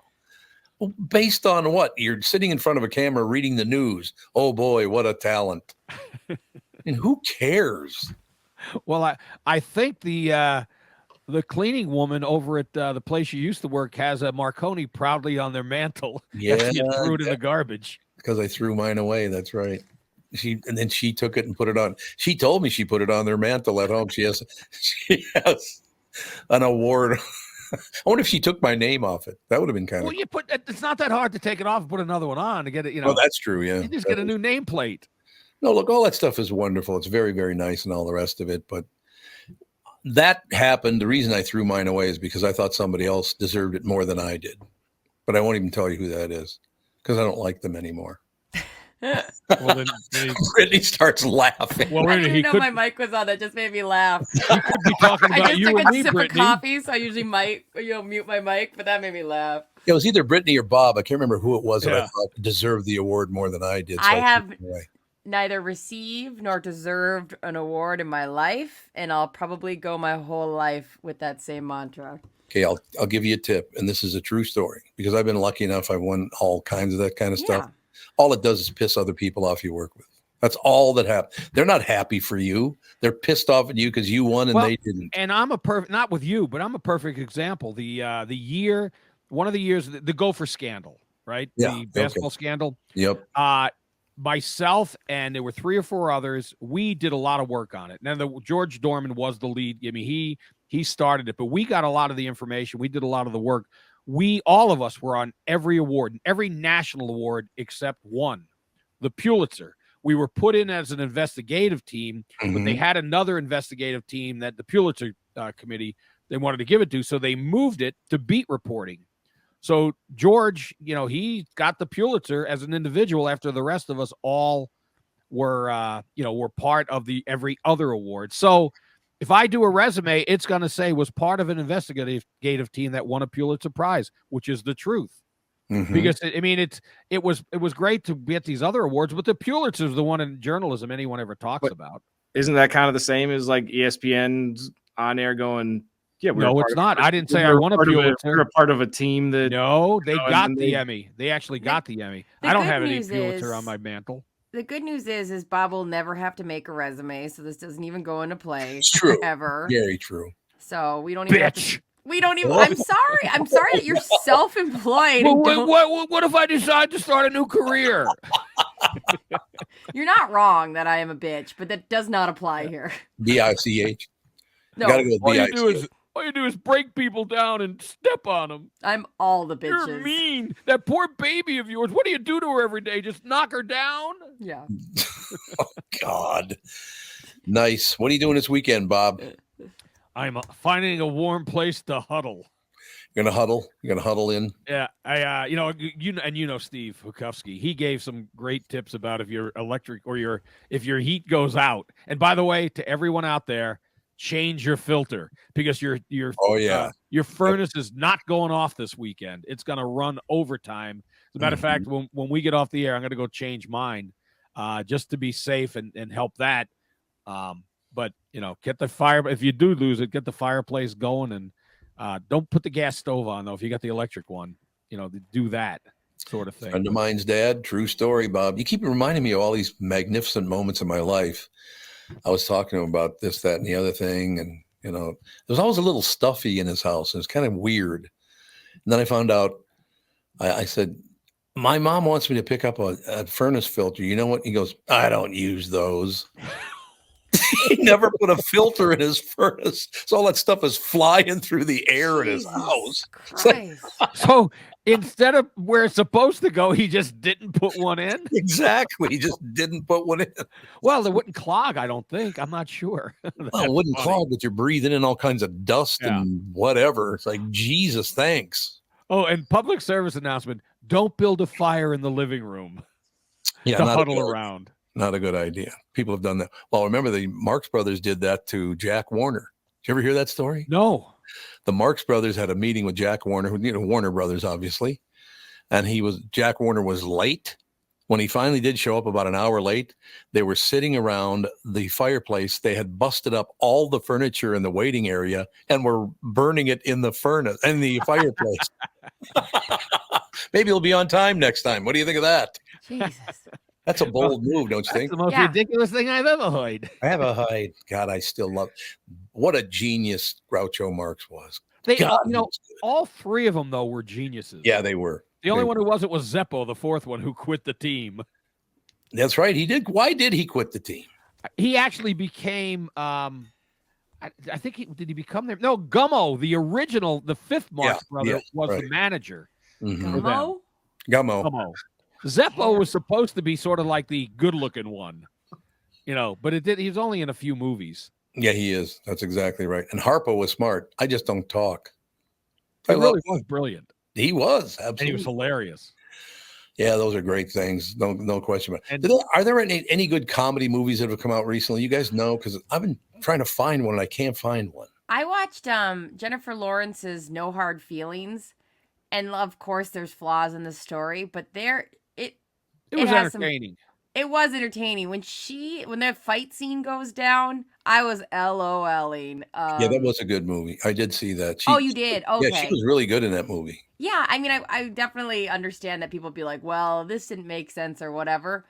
But the dialogue was funny. There was funny parts in it. And to laugh once or twice in a movie that hard is pretty fun. That was, a year or two ago when that came out? Yeah, I think it was a year ago. We just watched it last week because it is on one of the streaming services. Right. It's on Netflix now. Yeah, since you guys have seen it, she does a full-on fight, absolutely stark naked. She's running out of the water and it's not like she's not like hot in it. It's just like body part. It was so funny, and she just commits to it, and I was actually laughing. That's how life should work. You got to laugh, don't you? You got to laugh. No question. And I think the comedy is not as good as it was because of the political correctness. Oh, there's no question about that. They're afraid to put something really funny in there. Don't make fun of anyone. Oh, God, really? Yeah, you make fun of me because I'll be crushed.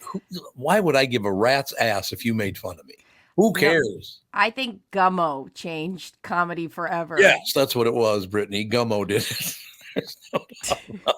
Brittany, can you name all five of the original Marx? We gave you two of them, three of them, four. I heard Gummo, Zippo, Harpo. But Zippo. There's no Zippo. What was the Z one? He invented the lighter. Yes, exactly. Wait, that's what he did, Tom. Tom, I missed it. What did you say the Z one was? Zeppo. Okay, so I only know those three now. What three did you just say? Gumbo, Zeppo, and who? Harpo. Harpo. Tom said earlier. Harpo was good, but you forgot Groucho.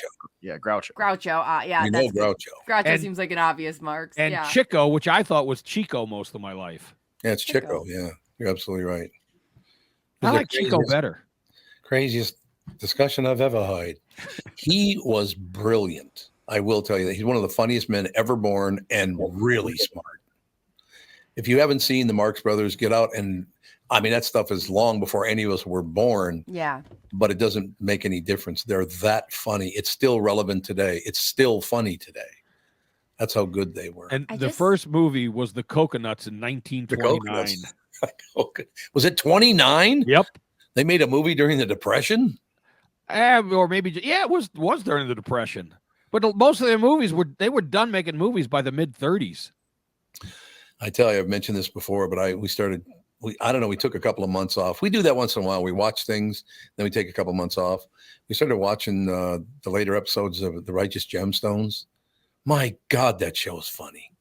It's so funny. You and I are on the same wavelength because we are on the latest season, and me and Justin just the other day were like, we stopped. I don't know why. We just kind of paused it, and then so we are back on the Righteous Gemstone train. It's so the dialogue. That Sister Judy is hilarious. Oh, I got to check this one out. I haven't You seen haven't seen it? But okay. God. I have a new vow because I watched the latest episode. I'm done watching these shows when it's one episode now. You got to wait till next week for the next one. I don't want to wait. I want to power watch. We know, Bob. We know. That doesn't fit the power watching lifestyle. I hear you. And I suck. P-Dubs wants to power watch. You know the one I told you. I think last President week. says not today. Fargo season 4, Bob. I'm watching that power watching 4 I power watched 11 episodes in a row. Yes. Bob, can we set the record straight? What's the minimum amount of episodes you need to watch in a row to consider it power watching? Is it 4? Is it 5? No, it's the entire show.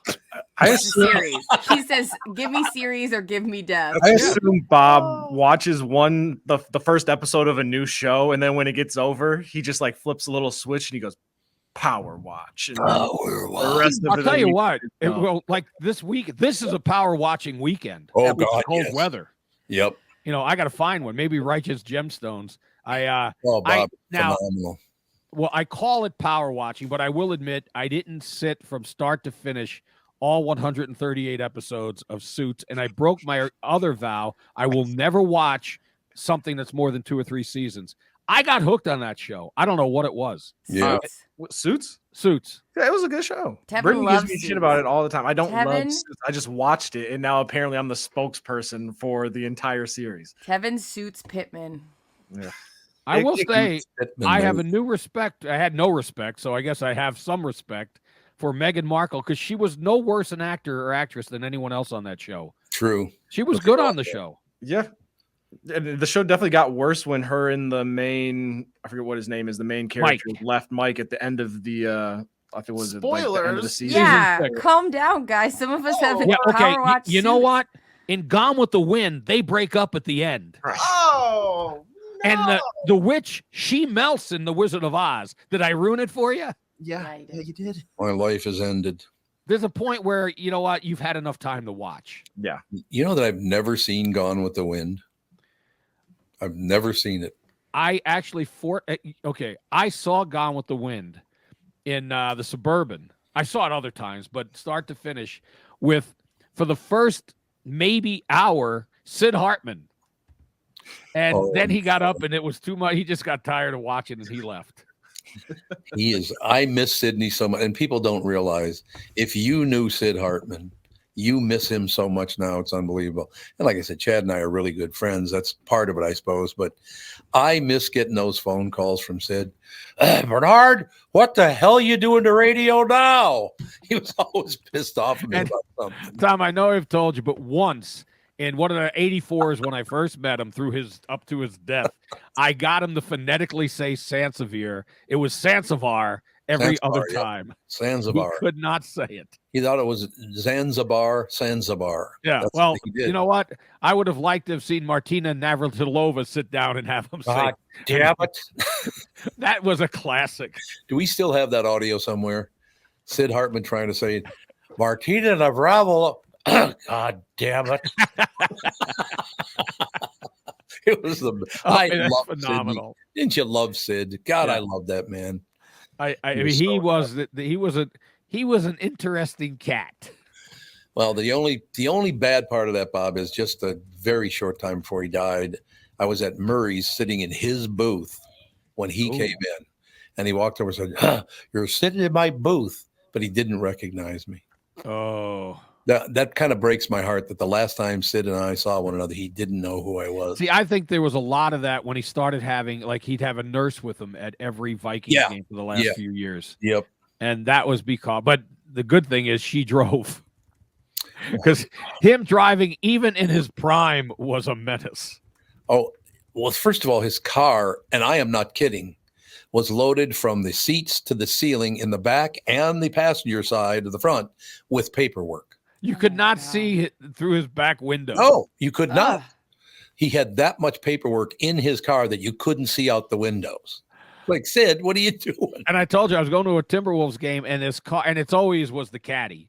This car cuts me, almost takes off my passenger fender and goes speeding in front of me. And I'm starting to say, Sid. Oh, no. You know who it is right away. I love Sydney. Sydney, we miss you. That's all I have. If you're up in heaven, I miss you, Sydney. Here's today's sports hero, Martina Navratilova. She won the slim... Oh, crap. Once more time. Here's today's sports hero, Martina Navratilova. Here's today's sports hero, Martina Navratilova. I know how to pronounce it, and I'm screwing it up. Go all the way back there, Larry. Don't be saving that crap. Here's today's sports hero, Martina Navratilova. Damn it. He goes, God damn it. Oh, Sydney, I miss you. At the beginning, what did he say? Once more time? Once more time, yeah. Once more time. He's one of the guys I really miss because he would give me a call. Bernard, meet me over at the Lake Adele right there on Highway 12, which is now 394. Highway 12, we'll have lunch. And then his son would show up and his daughter would show up with the kids. And oh my God, his daughter could work him for cash. I mean, I was very impressed with her. Well, Sydney had a little money, you know. I don't know if people realize how wealthy Sid really was when he died. He had a lot of real estate holdings. Yeah, he did. He had a lot of them. There's no question. All right, Sandy, a brilliant report. All right. Hey, and would one of them, not any one of you, would you let me know what time I'm on Monday, or do I still stay at 8:50? I already sent you a text about it. Yeah, Bob, can you When did handle you do that? We're not on Monday. Now? During the commercial break before this. Listen to what I just said. We're not on Monday. Yeah. Well, okay, Friday when I'm on again. Well, you taking Martin Luther King off? Yes, of course we are. One of the greatest human beings ever born. You should be on to celebrate his life. No, I'm celebrating his life. No. The MLK. We just take all the white people holidays off. I get to stay home on Martin Luther King Day. Yes, Brittany, thank you. Next Friday, I'll see you all at 8:44 a.m. Now you just gave me a sad memory, Bob, when Martin Luther King looked at the TV camera and said, we'd all get there someday. I might not be here to get there with you. He knew somebody was going to take him out. He knew it. Well, go back and watch his stuff because he knew there is no way that I can take this position and stay alive in the world. And he took it anyway because he wanted to get things done. Yep. I always liked him. I mean, I never met him, obviously, but I liked him as a human being, just a really solid guy. Apparently he was good with the women, too, from what I understand.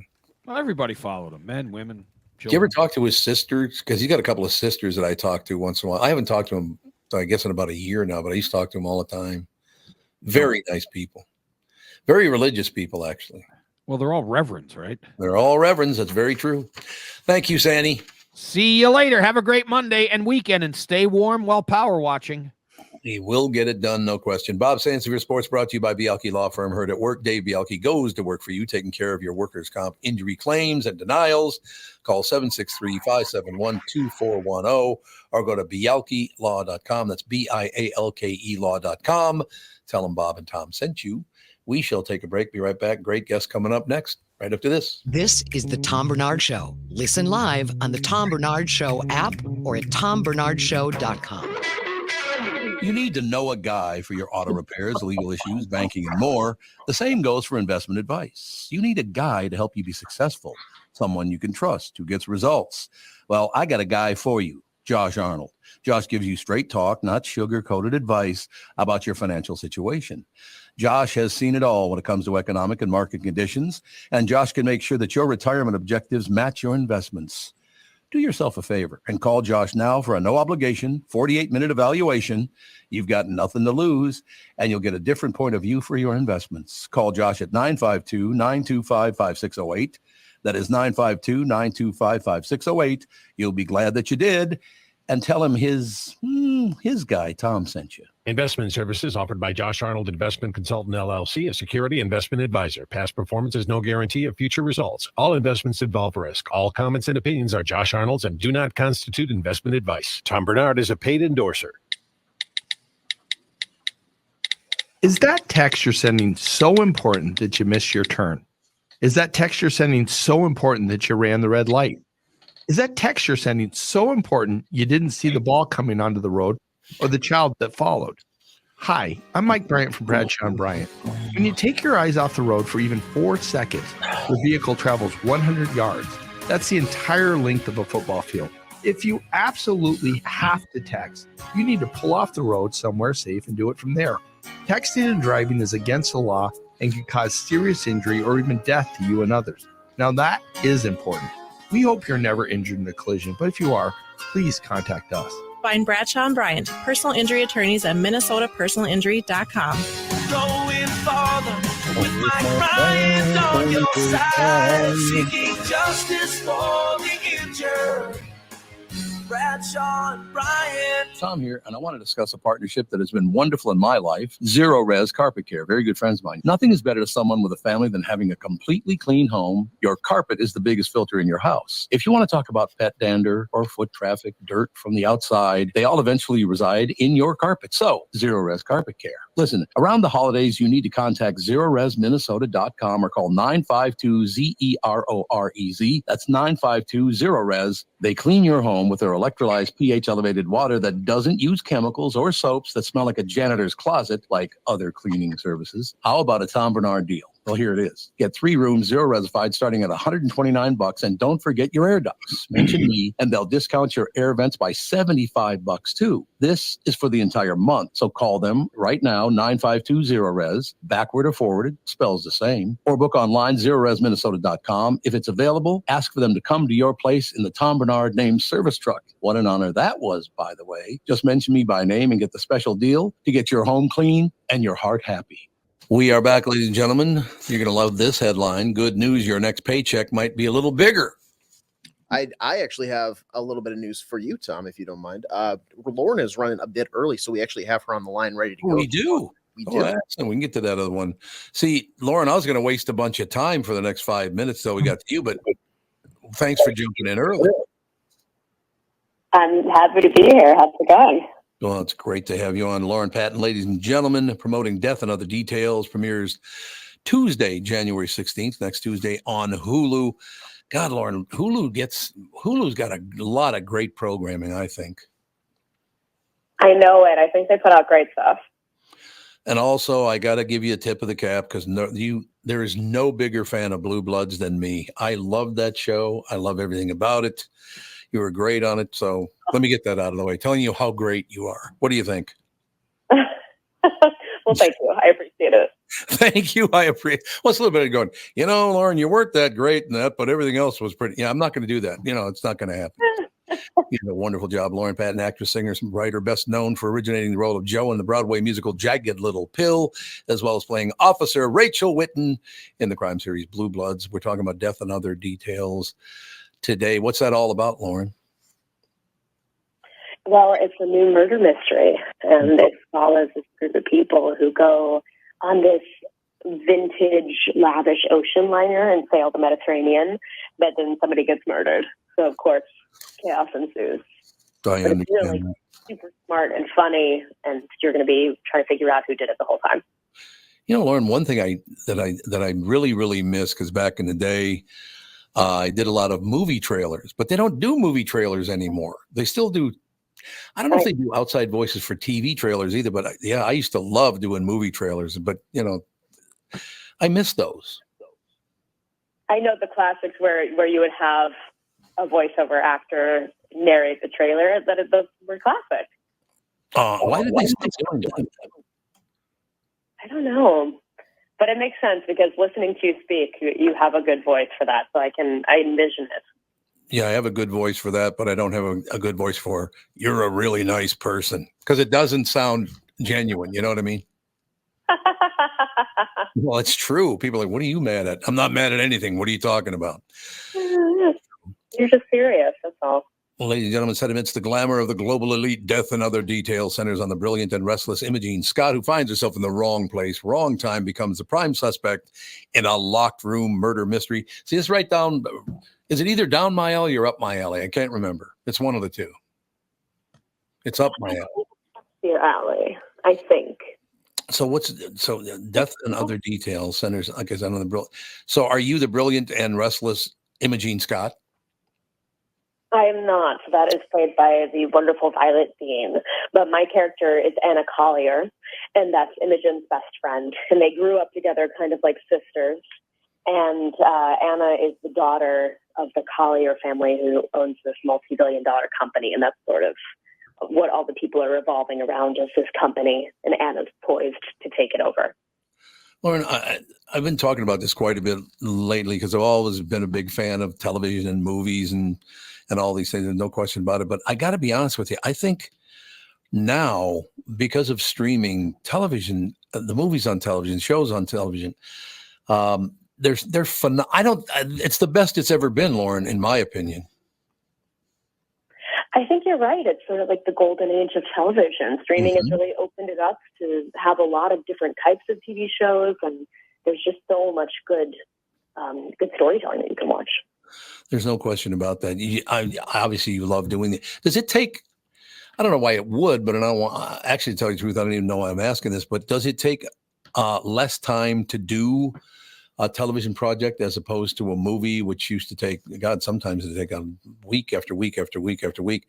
Is it a much more succinct business now, do you think?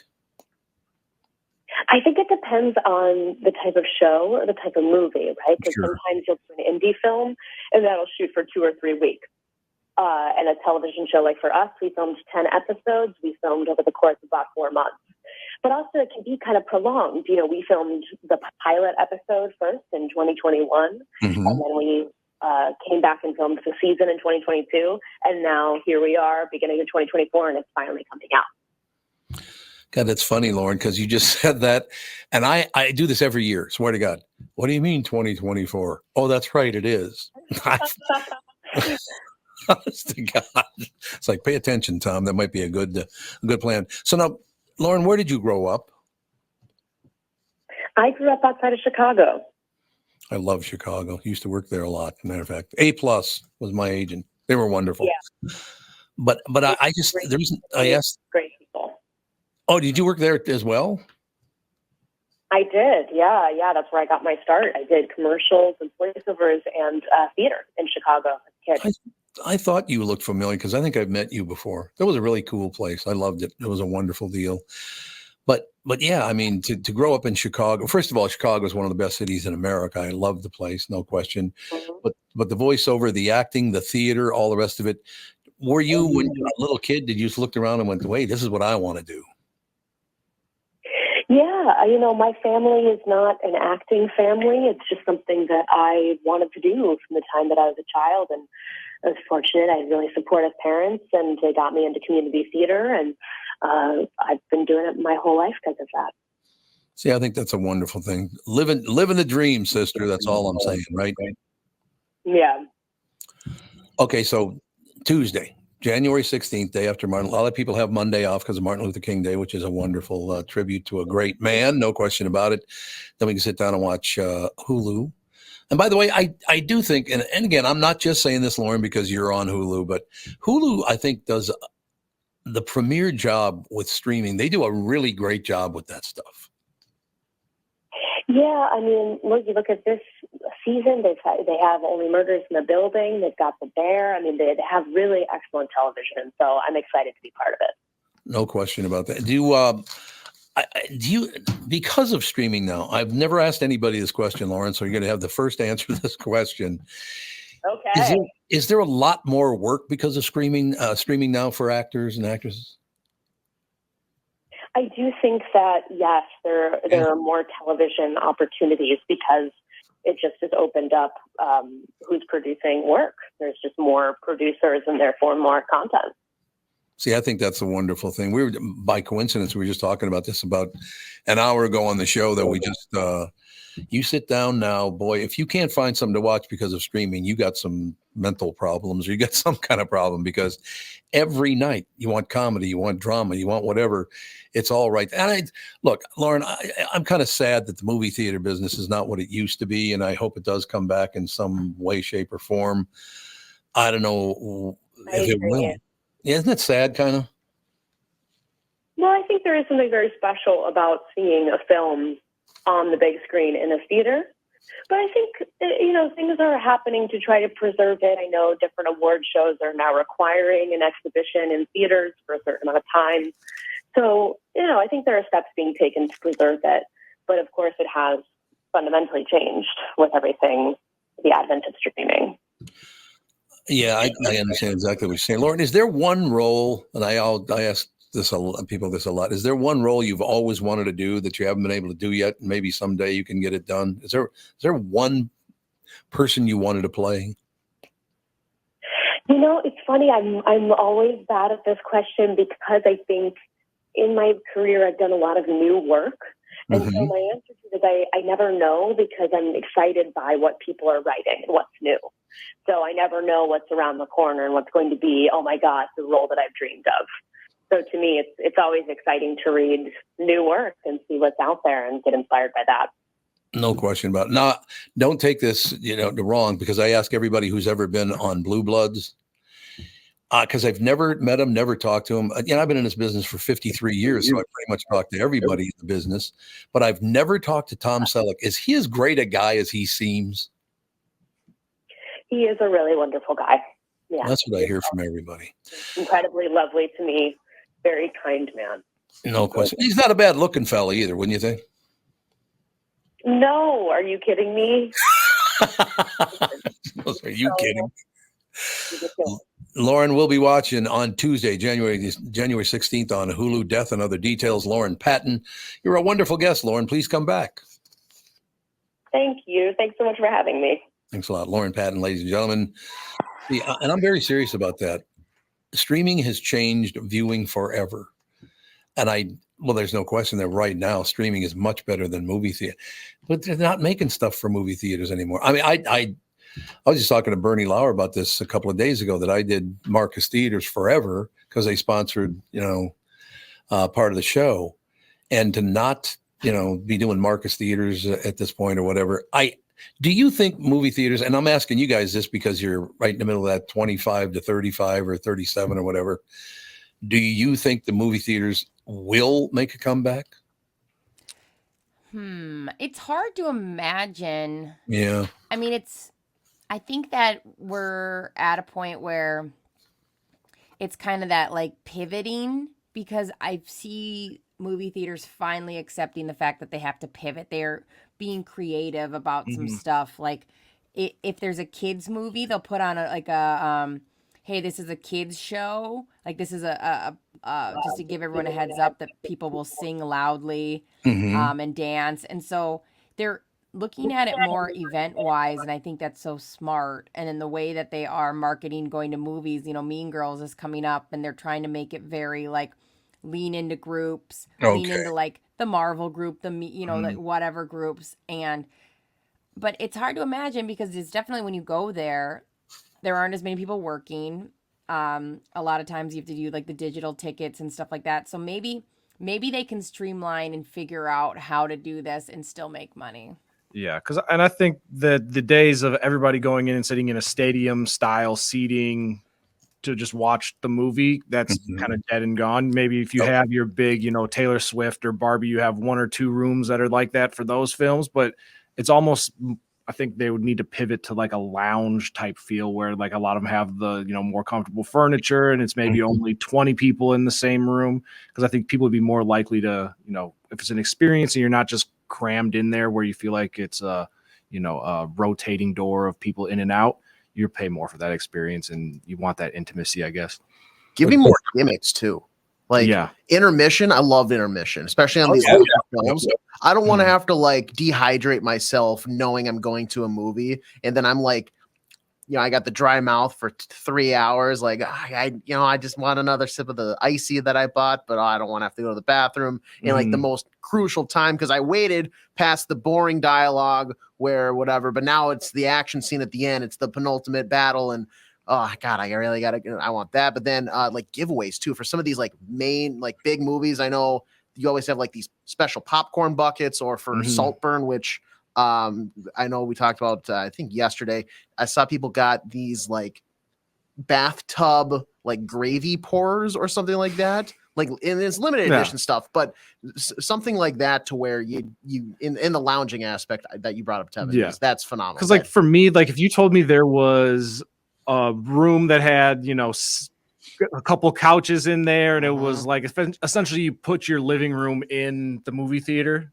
I'd be more likely to go there and I would have no problem paying, $20, $25 or whatever the cost is to get in per ticket. Yep. And then, so rather than, because if you're in a room full of, 50 people and half of them keep getting up and going and talking, that's more distracting than if you're in a smaller group of people.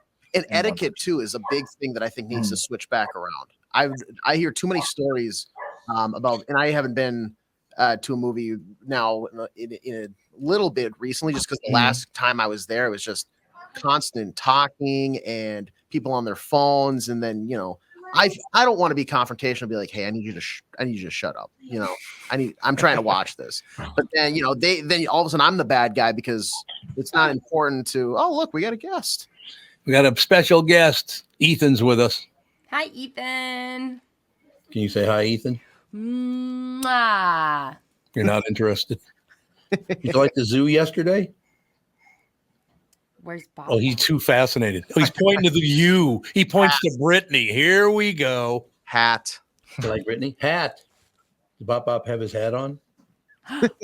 Well, he's just amazed by this. He's sitting here looking. He's like, "This is unbelievable. This is amazing. All these people in this little." There we go. Daddy, you want to go see Daddy?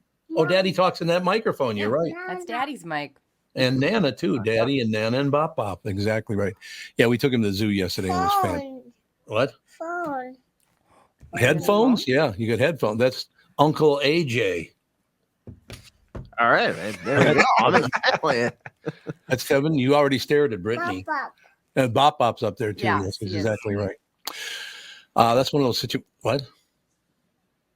I have to kick you out because you're interrupting.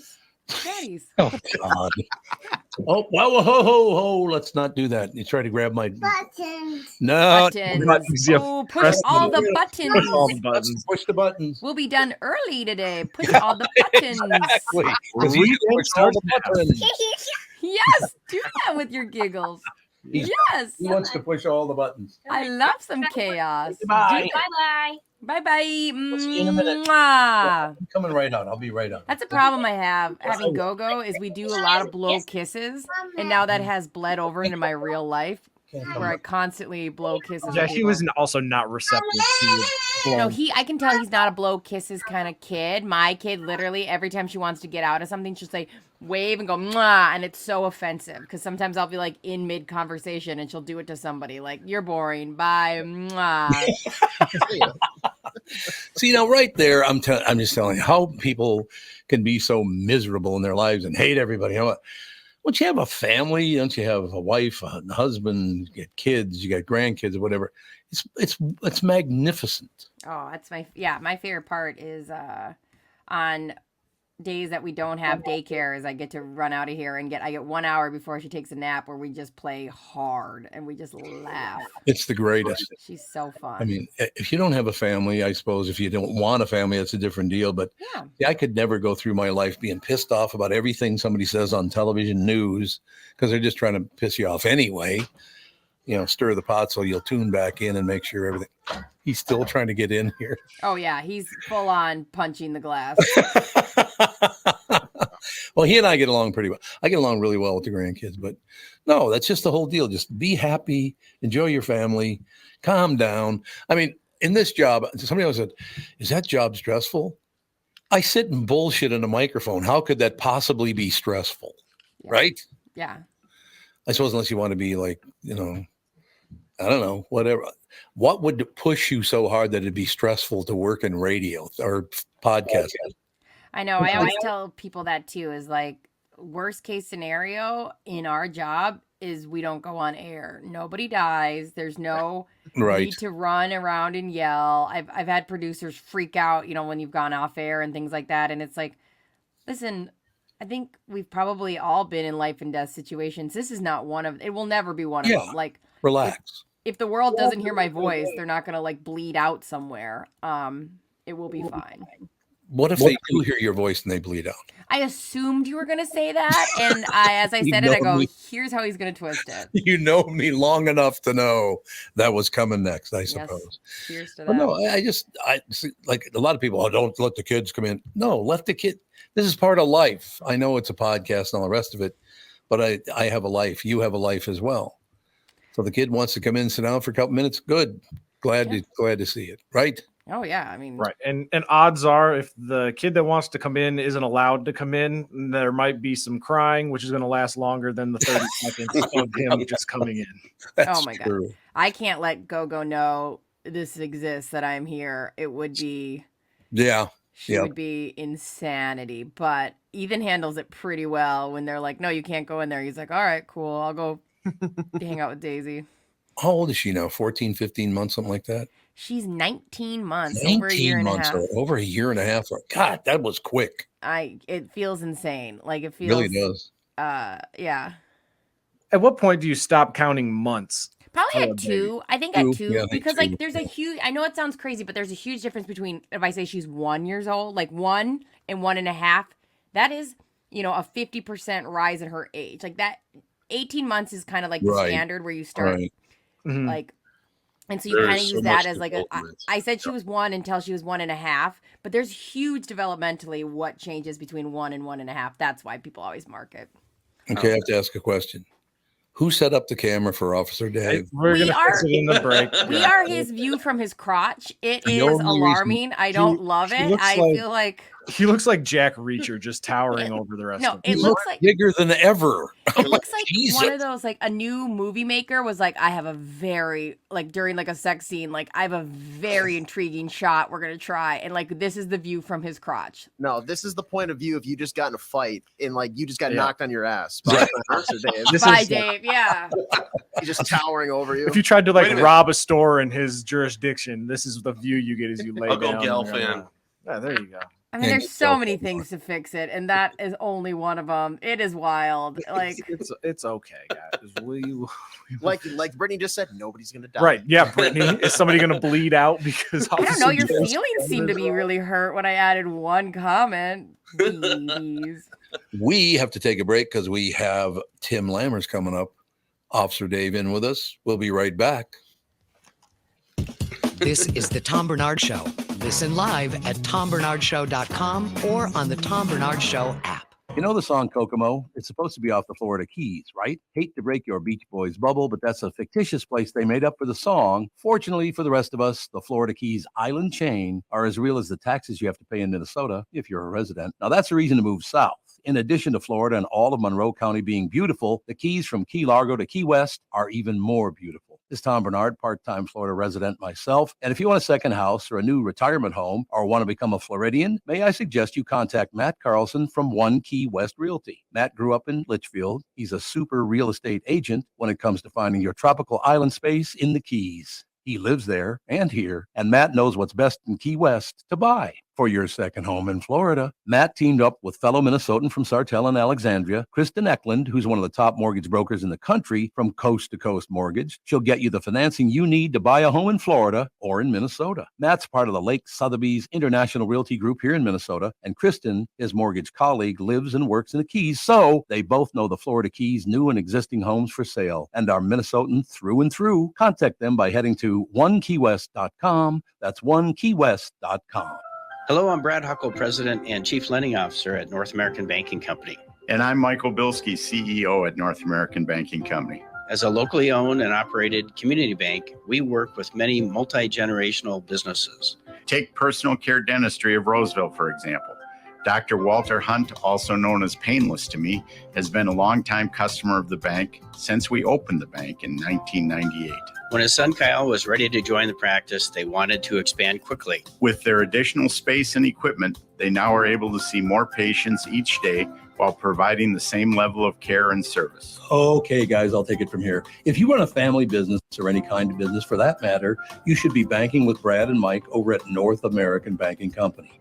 Every time I deal with them or their team, I know I'm working with experienced professional bankers. So why not bank with my banker? North American Banking Company, a better banking experience, member FDIC, equal housing lender. You have all helped support MyPillow and their employees in these tough economic times. Mike Lindell knows this and continues to give back to listeners with great deals on his most popular products. Right now, you can save 50% on Queen and King pillows and the original My Slippers, and the MyPillow 6-pack bath towel sets are back in stock. The proprietary technology makes them extremely absorbent, yet still provides that soft feel you look for in a towel. Set comes with 2 bath towels, 2 hand towels, and 2 washcloths. Regular price is $79.98. And for a limited time, you can get this 6-pack towel set for only $39.99 with promo code TOM. That's a 50% savings. So go to MyPillow.com, use promo code TOM to save 50% on the MyPillow 6-pack towel sets. That is just $39.99 for a set. This deal will not last long. Enter promo code TOM for this special and many more. See, you can find out more. Ooh, look at that. We got the full boat. We got Brittany. You're the only woman here. Well, good for me. Boys' night. I don't. Boys' night out, ladies and gentlemen. Tim Lammers stayed at home to do the show today because that Officer Dave might arrest him if he came in. What was that for? What law did I break? I haven't. Hey, I don't know what life you didn't invite me over to watch Reacher with you when you had. Yes, that is a pretty serious offense. Yeah. Also with us, ladies and gentlemen, Aaron Weber in studio, in town, Laugh Camp, doing a little comedy. It is tomorrow night, correct, Aaron? Yeah, tonight and tomorrow. Where are you from, Aaron? I'm Alabama originally. I moved to Tennessee when I was in high school, and I've been there ever since. So Nashville is where I'm based now. So don't roll Tide. No, I grew up an Alabama fan. I went to Notre Dame. I became a Notre Dame fan. Yeah, so now I hate Auburn and Alabama equally. Well, that's nice to hear. Good to have you in studio, Aaron, stand-up comedian based in Nashville, Tennessee, regular performer at the Grand Ole Opry. Well, that's got to be an honor. Yes. Yeah, it's one of the cooler things I've ever gotten to do is just perform there regularly. There's only one comedian on the show, if that. Sometimes there's none. So to just be the one comic, and then I'm performing next to. I've done it with Carrie Underwood. I've done it with Lady Antebellum. The Oak Ridge Boys. I've done it with them like multiple times. So it's very cool to just be in the room with those people. That's awesome. Oh, who's that guy again? I asked you guys this the other day, but Trace Adkins. Trace Adkins, that's a guy. Oh, send your money and your $19 a month. I got to meet him sometime just to hear that voice in person. I've met him at the Comedy Club in Nashville, and it's as deep as you want it to be. There it is. He does not disappoint. And he's about 8 feet tall, too. So he just kind of takes over a room. A big fella. Tim Lammers brought to you by Bradshaw and Bryant, personal injury lawyers seeking justice for the injured. Contact Bradshaw and Bryant at minnesotapersonalinjury.com. Timmy Lammers, how you doing, Pally? I am doing well. Thank you, Tommy. And before we get into talking about Mean Girls and Ted, the prequel series on Peacock, I heard that you finally got around to seeing John Wick 4. I did. You're absolutely right. And you guys were right the whole time. You're right all along.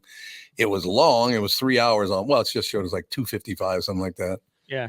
Fantastic movie. 160 people I believe, killed in one movie. I heard Catherine is keeping a kill count. She was keeping a kill count, exactly. Yeah. Now, did you watch it to the very, very end? Yeah, you mean through after the credits? Yeah. Yes. Exactly. Yes. Yep. Yeah. Okay. Yeah, because you just every movie now Marvel has conditioned us to stay for the credits, even for Mean Girls yesterday. It's like, I went with my wife and 2 of my kids, and it's like, no, just wait. And it was just a brief 10-second scene or whatever. But yeah, it's important sometimes. And I'm glad you caught it. And as I mentioned, I think last week, Ballerina is coming up. So we will see John Wick at least one more time in a prequel movie. So do you think he's going to do it, Keanu Reeves? For another John Wick film? Yeah. Money talks, man. That's true. Yeah, honestly, it really does. And really, it really comes down to, I think, how he feels physically. He's in a position kind of like Hugh Jackman, where it's like, you got all the money you need. Why? I mean, because they put their body through a lot. Now, I'm not crying for these guys, believe me. That's part of the gig. That's part of what they do. But it is a lot of preparation. So it just kind of comes down to, Keanu and I are about the same age. He might be a tick older than me, but we're both 59. So that's a hell of a lot to put your body through at 59. It's like, screw it. Why do I want to do this? A lot to put your body through at 37. So, well, yeah, exactly. And Jackman, same way. I mean, he's like in his mid 50s. So why do you want to do it? Well, he did do it again for Deadpool 3 when he swore he wouldn't. So again, money talks. So, Mean Girls, man, I tell you, it's kind of like Wonka a few weeks ago. I really wasn't looking forward to this. It's like, why? Well, in this particular case, it's one of those deals like Hairspray, which I thought was a great move. You go from the John Waters film to making it a Broadway play to making it a Broadway musical, I should say, to making it a movie musical. And that's the exact path that this took. Oh, the Mean Girls, though, that was a big hit 20 years ago. This came out in 2004. It's hard to believe, 20 years already. So it went to Broadway. I don't know how much of a splash it made. I mean, obviously big enough to do, Broadway tours across the U.S., etc. I don't know, Tony-wise, how it did or whatever. But again, I mean, Hollywood, let's face it, man, they're bankrupt of ideas. Let's regurgitate stuff. At least I can appreciate this sort of thing because it is a musical. And I do think that the music really adds on to the story, which is the tried and true story, right? They don't change much from the story, if anything, from the 2004 film. But it kind of brings things up a few notches when you add that music. So, it's a new cast, more or less. You got Tina Fey in there. You got Tim Meadows. I mean, Tina Fey wrote the thing, the 2004 one. Mm-hmm. And but you bring in people like this Broadway performer who played Regina George on Broadway, Renee Rapp, who's terrific. I'm glad that they're bringing in relative unknowns into the some of the roles, most of the roles.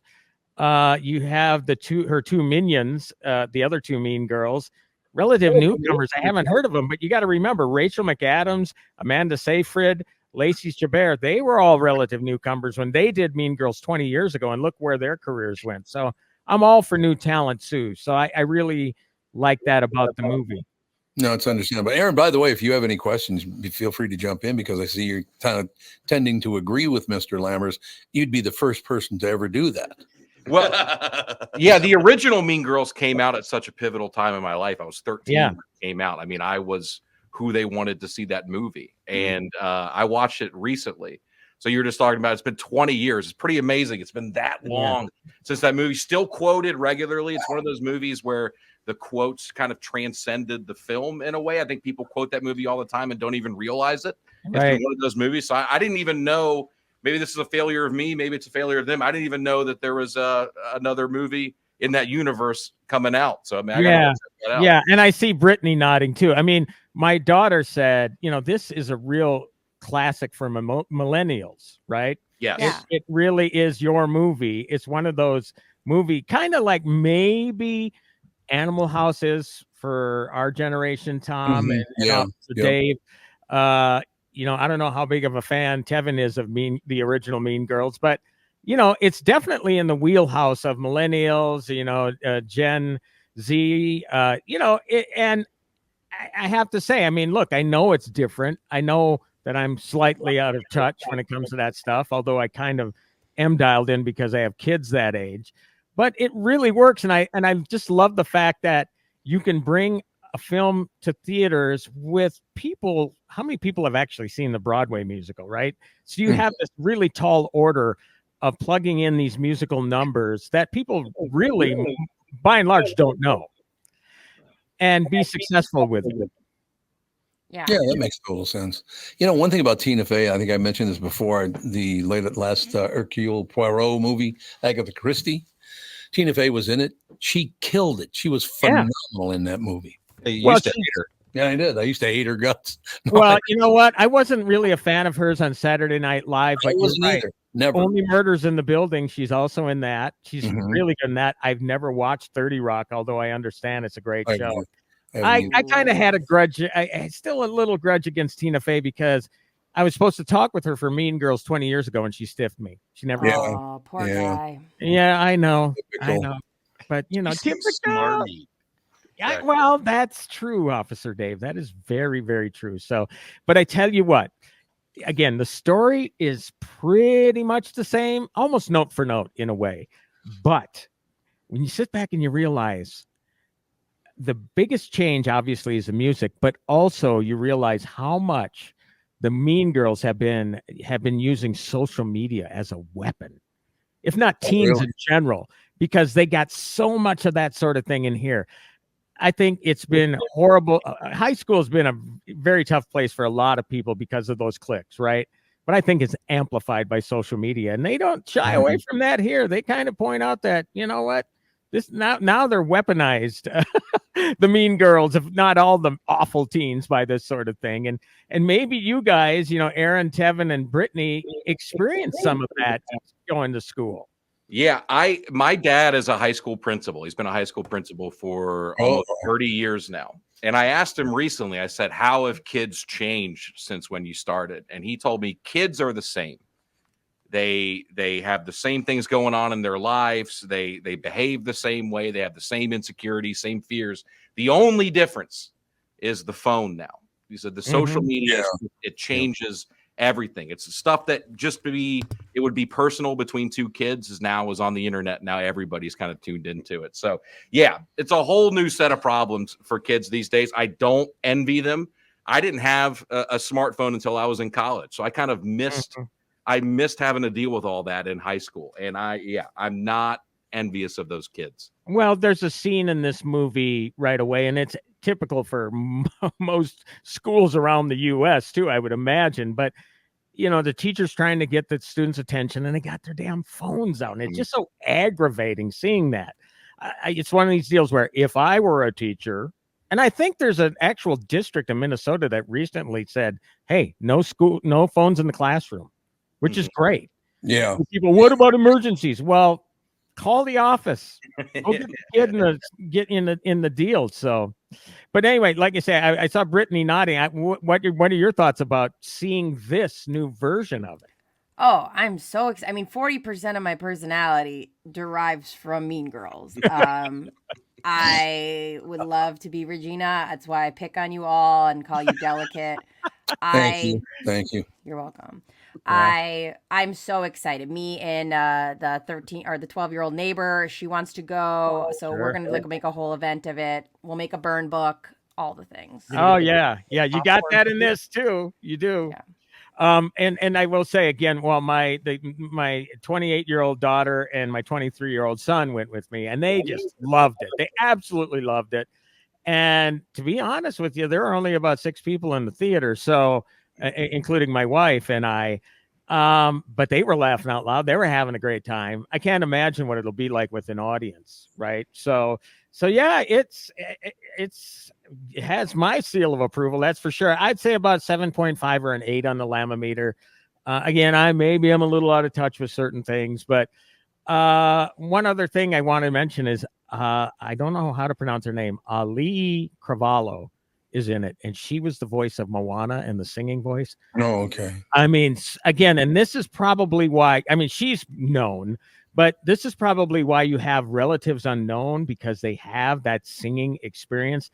You know, it's tough to watch a movie where you got Pierce Brosnan trying to sing in Mamma Mia. Look, I like Pierce Brosnan, but don't use known Hollywood actors if they can't sing. Right. Bring in the Broadway folks. Bring in these relative unknowns that can really nail it. And that's what really made this movie that much more enjoyable. You got people that you don't really know in coming in and singing, and it doesn't matter because it's the story that matters, right? It's not really the personalities or the celebrities that you see in it. The lead actor, her name is Angourie Rice. She was in a show called Mayor of Easttown. Oh, great. That's a great show. Yeah, she was Really in good. that, and she was in the Spider-Man movies, supporting role, but a key supporting role. She's really talented. She can sing. Then you got cameos. You got John Hamm and different folks, maybe some people from the original Mean Girls movie. I'm not going to say. So, you know, I don't want to spoil that fun, but you can just about imagine. So, yeah, it really worked, man. I had a good time. I had a good time. And certainly when you had the people around you, including your family, are having a good time, it's just a fun night out.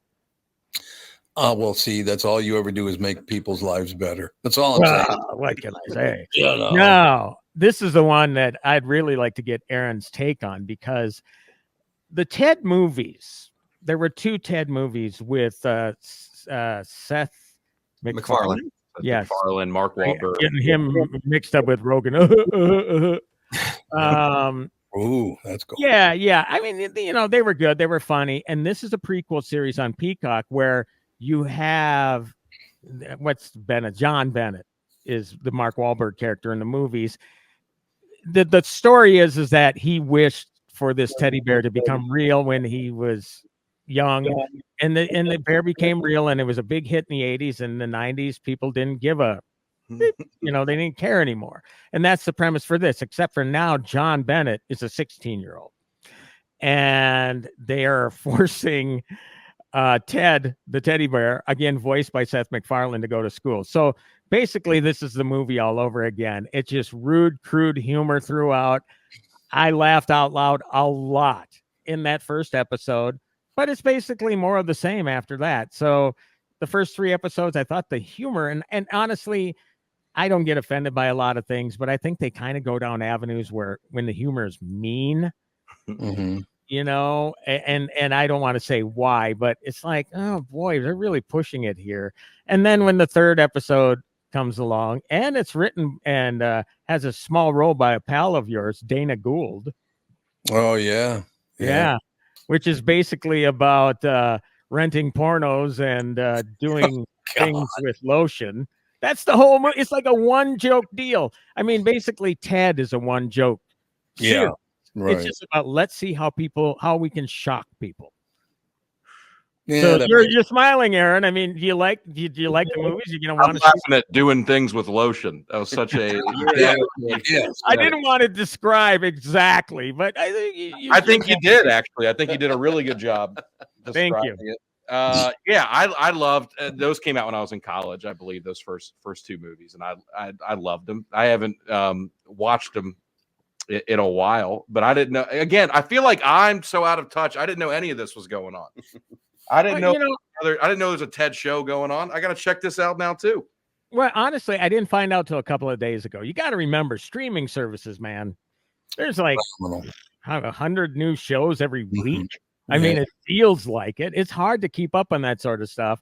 And Mean Girls, I mean, to me, I don't know. There didn't seem to be a lot of fanfare about that, and mainly because when you get to January on the release schedule, that's usually a dumping ground for the stuff that's awful. Right? The studios have an obligation to release, you know, and why they brought this one out now, why not bring it out for the holidays? I don't know. I think it would have been fine before the holidays, but then again, you got a lot of other stuff that's crammed in there too. So maybe that's the reason why. And this has a kind of an open schedule to really make more money. It's all about making money anyway. So yeah, I mean, don't feel bad about not knowing about this stuff. I'm in the business of knowing about this stuff, and there's some of these things that I don't know about. That makes me feel better. That makes complete. What do you got this weekend, Tim? Well, I am just gonna. I try not to. I want to watch NFL football, but in between times, there's a new. I'm tired of Marvel, but there's a new Marvel series called Echo that I do want to see, which I guess is rated R. And what is it? Vincent D'Onofrio is in it. Oh, I like him. And he is badass as Kingpin. So I think I'm going to catch up on that. So I will deliver all that to you next week.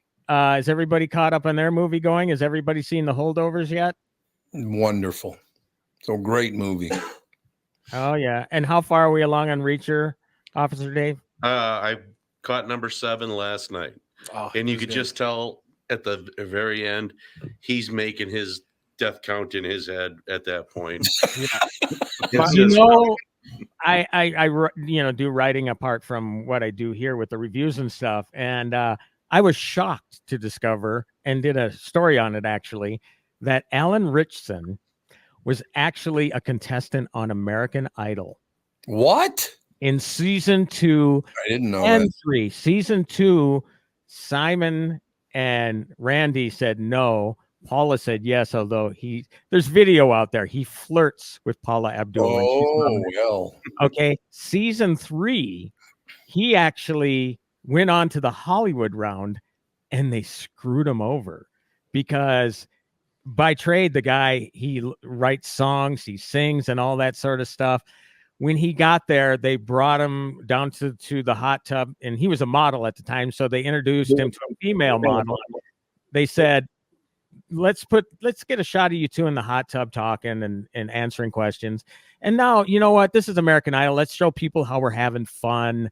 Let's have you push her in the pool. Let's have you get in the pool and frolic in the pool and all that sort of stuff.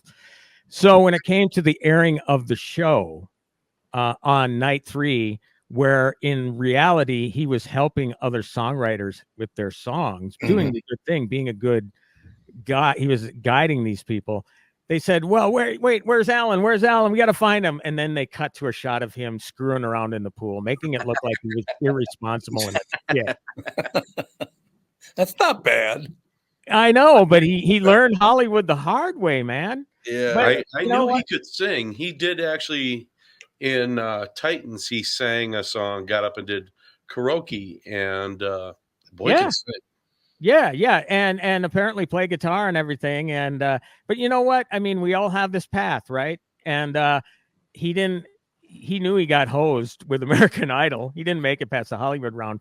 But the other thing is that he realized that being where he was and being how much he loved being in LA and wanted to do acting, that's where he got his start. So it all worked out, I guess you could say. Took a long time, but sometimes you got to take that long path, and boy, it's really paying off with Reacher. I can tell you that. Great show. It's actually season 2 is every bit as good as season 1, which I was kind of skeptical of, but season 1 was terrific. I'm still favoring season 1 yet, but there's season 3. They announced that before season 2, so there's going to be more for sure. And Robert Patrick, great bad guy this year, huh? Yep. I introduced my daughter to Reacher, so I got to binge season 1 again, and she's like, the script writing just isn't quite as good this time. The acting and stuff, the storyline is still there, but the script just isn't quite as good as it was in season 1, she thinks. But his demeanor is much different. I mean, just standing there, giving people a look like, you touch that girl again, I'm going to break you. He's got that perfect 1,000-yard stare. There's no. He does. So I got to go. Everybody have a great weekend. Brittany, Tevin, Officer Dave, Aaron, nice to meet you, man. Good to meet you, Tim. And we'll talk again soon. And Tommy, we'll talk in a family podcast next Tuesday. I'm never talking to you again. I never liked you. I never liked you. Okay, see you guys later. Ladies and gentlemen, Tim Lammers brought to you by Bradshaw and Bryant, personal injury lawyer seeking justice for the injured. Contact Bradshaw and Bryant at minnesotapersonalinjury.com. That's minnesotapersonalinjury.com. Aaron Weber in studio with us, Laugh Camp tonight and tomorrow night. One thing I got to tell you, Aaron, you did a hell of a job dressing up like a Minnesotan. Oh, thanks, man. Yeah. Broke out the Carhartt. I broke out the Carhartt. I saw the Say I like Carhartt because in a Carhartt, I'm only an XL. Oh, there's nothing wrong That's with pretty that. good. I'm a 2XL every other brand on earth. I'm a 3, man. Come on. Yeah, are you My down a coat's size in Carhartt? My coat's hanging outside. That's like a 3X. Come on. Yeah, somebody at Carhartt's like, let's just let them feel good. Let's take a couple of those X's off. Let's put relaxed fit. They'll think they're making progress. So anytime I'm at the stage of my career, I'm 8 years in. I've been saying it for 8 years. Whatever the worst time of year to be somewhere is, that's typically when I'm there. So I'm in Minnesota in January. I'm in Phoenix in August. Oh, I'm just ready for it, you know. So I stocked up. I got some hot hands, some of the stuff that heats up. You know, I don't get many opportunities to use this kind of stuff, so I'm excited. So the hot states, do they have the same phenomenon where the more awful the weather is, the more people go to see comedy? It doesn't work with hot weather. No, in my experience. No, yeah, it's cold weather is good for comedy. People want to sit in a room and and have a drink and just get that body heat going in the room. So cold weather, typically the coldest time of year, that's the best time for comedy wherever you are. Aaron, have you ever worked at the Improv in West Palm Beach? Not in West Palm Beach, no. Okay, the only reason I ask you is because they tore it down and it made me very, very. They had a 14-theater movie theater that looked like a palace. Yeah. Tore down the Improv, which is right across the aisle from it, about 3 restaurants, because they have to put up yet another 28-story apartment building. Right. But I love that Improv. It was so great. Great spot. So I don't know where they're in some place now, but I don't know where they're going to finally decide this is where we're going to be. But I love the Improv. They do a good job. I've done a few. They've got a few rooms in that area. I just did Dania Beach, which is close by. Yeah, sure. Down by the north of Miami. So the Improvs are great. They got Improvs everywhere. So yeah, I never got to do that one, unfortunately. Nah, what are you going to do? Yeah, You'd just be sad anyway that it's gone now. So what the hell? You're better off. That's all I know. It's a good way of looking at it. What inspired you to get into comedy, or who inspired you to get into comedy? I was a fan of it as a kid. I had a few specials memorized word for word. I had a couple Brian Regan specials memorized. God, yes. Kevin James had a special on Comedy Central called Sweat the Small Stuff that I still think holds up. I had that memorized, and I would just perform these for the family, Thanksgiving and stuff. My dad would make me. And then you get older and you realize there's no barrier to entry to comedy. You just kind of show up and do it. So I started a little bit in college, and then when I moved back to Nashville, that's when I really just started doing it, all the time. So that was 8 years ago. That's pretty much all I've been doing since. Just once, I want to hear a stand-up comedian say, I grew up hating comedy, but then I had to move to a small town, and a special someone showed me the comedy is the true way to make friends. The true way. It's actually one of the worst ways to make friends. That is very true. Because, I have these young comics. They start out and then they come to shows and they bring their real life friends around, and I just tell them, like, just say goodbye to them, because you're just going to, they're not going to be your friends in a few years. You're just going to lose touch with them, and you're just going to only hang out with comics, and you're going to be cynical and jaded, and you're going to hate everything. God, and by the way, the whiskey's in the bottom drawer. Yeah, there you go. Aaron, it's interesting you brought up what you did, because my father and I never got along. We just never did. I had an older brother. He called his number one son, of course, so I wasn't real hot on that. Which one? Terry. Oh, Terry. Yeah. So, and I got nothing against Terry, but it's funny what you just said, because the only time I ever communicated with my father from the time I was 7 years old on up is when I would stand in front of the TV and do stand-up comedy for him. It's the only time he would ever pay any attention to me. Isn't that amazing? Is that because he was trying to watch TV and you were in the way? No, he liked it, actually. He liked me doing the TV wasn't on. It's just I stood in front of it. No, he's watching the game over your shoulder. Yeah, exactly. Dad's looking at me. God, listen to him cheering while I'm telling jokes. He's raising his arms and cheering, and but that's a comedy. You do your own stuff, Tom? You'd write your own material, or were you doing comedy that you'd heard? I'm guessing he was doing Richard Pryor.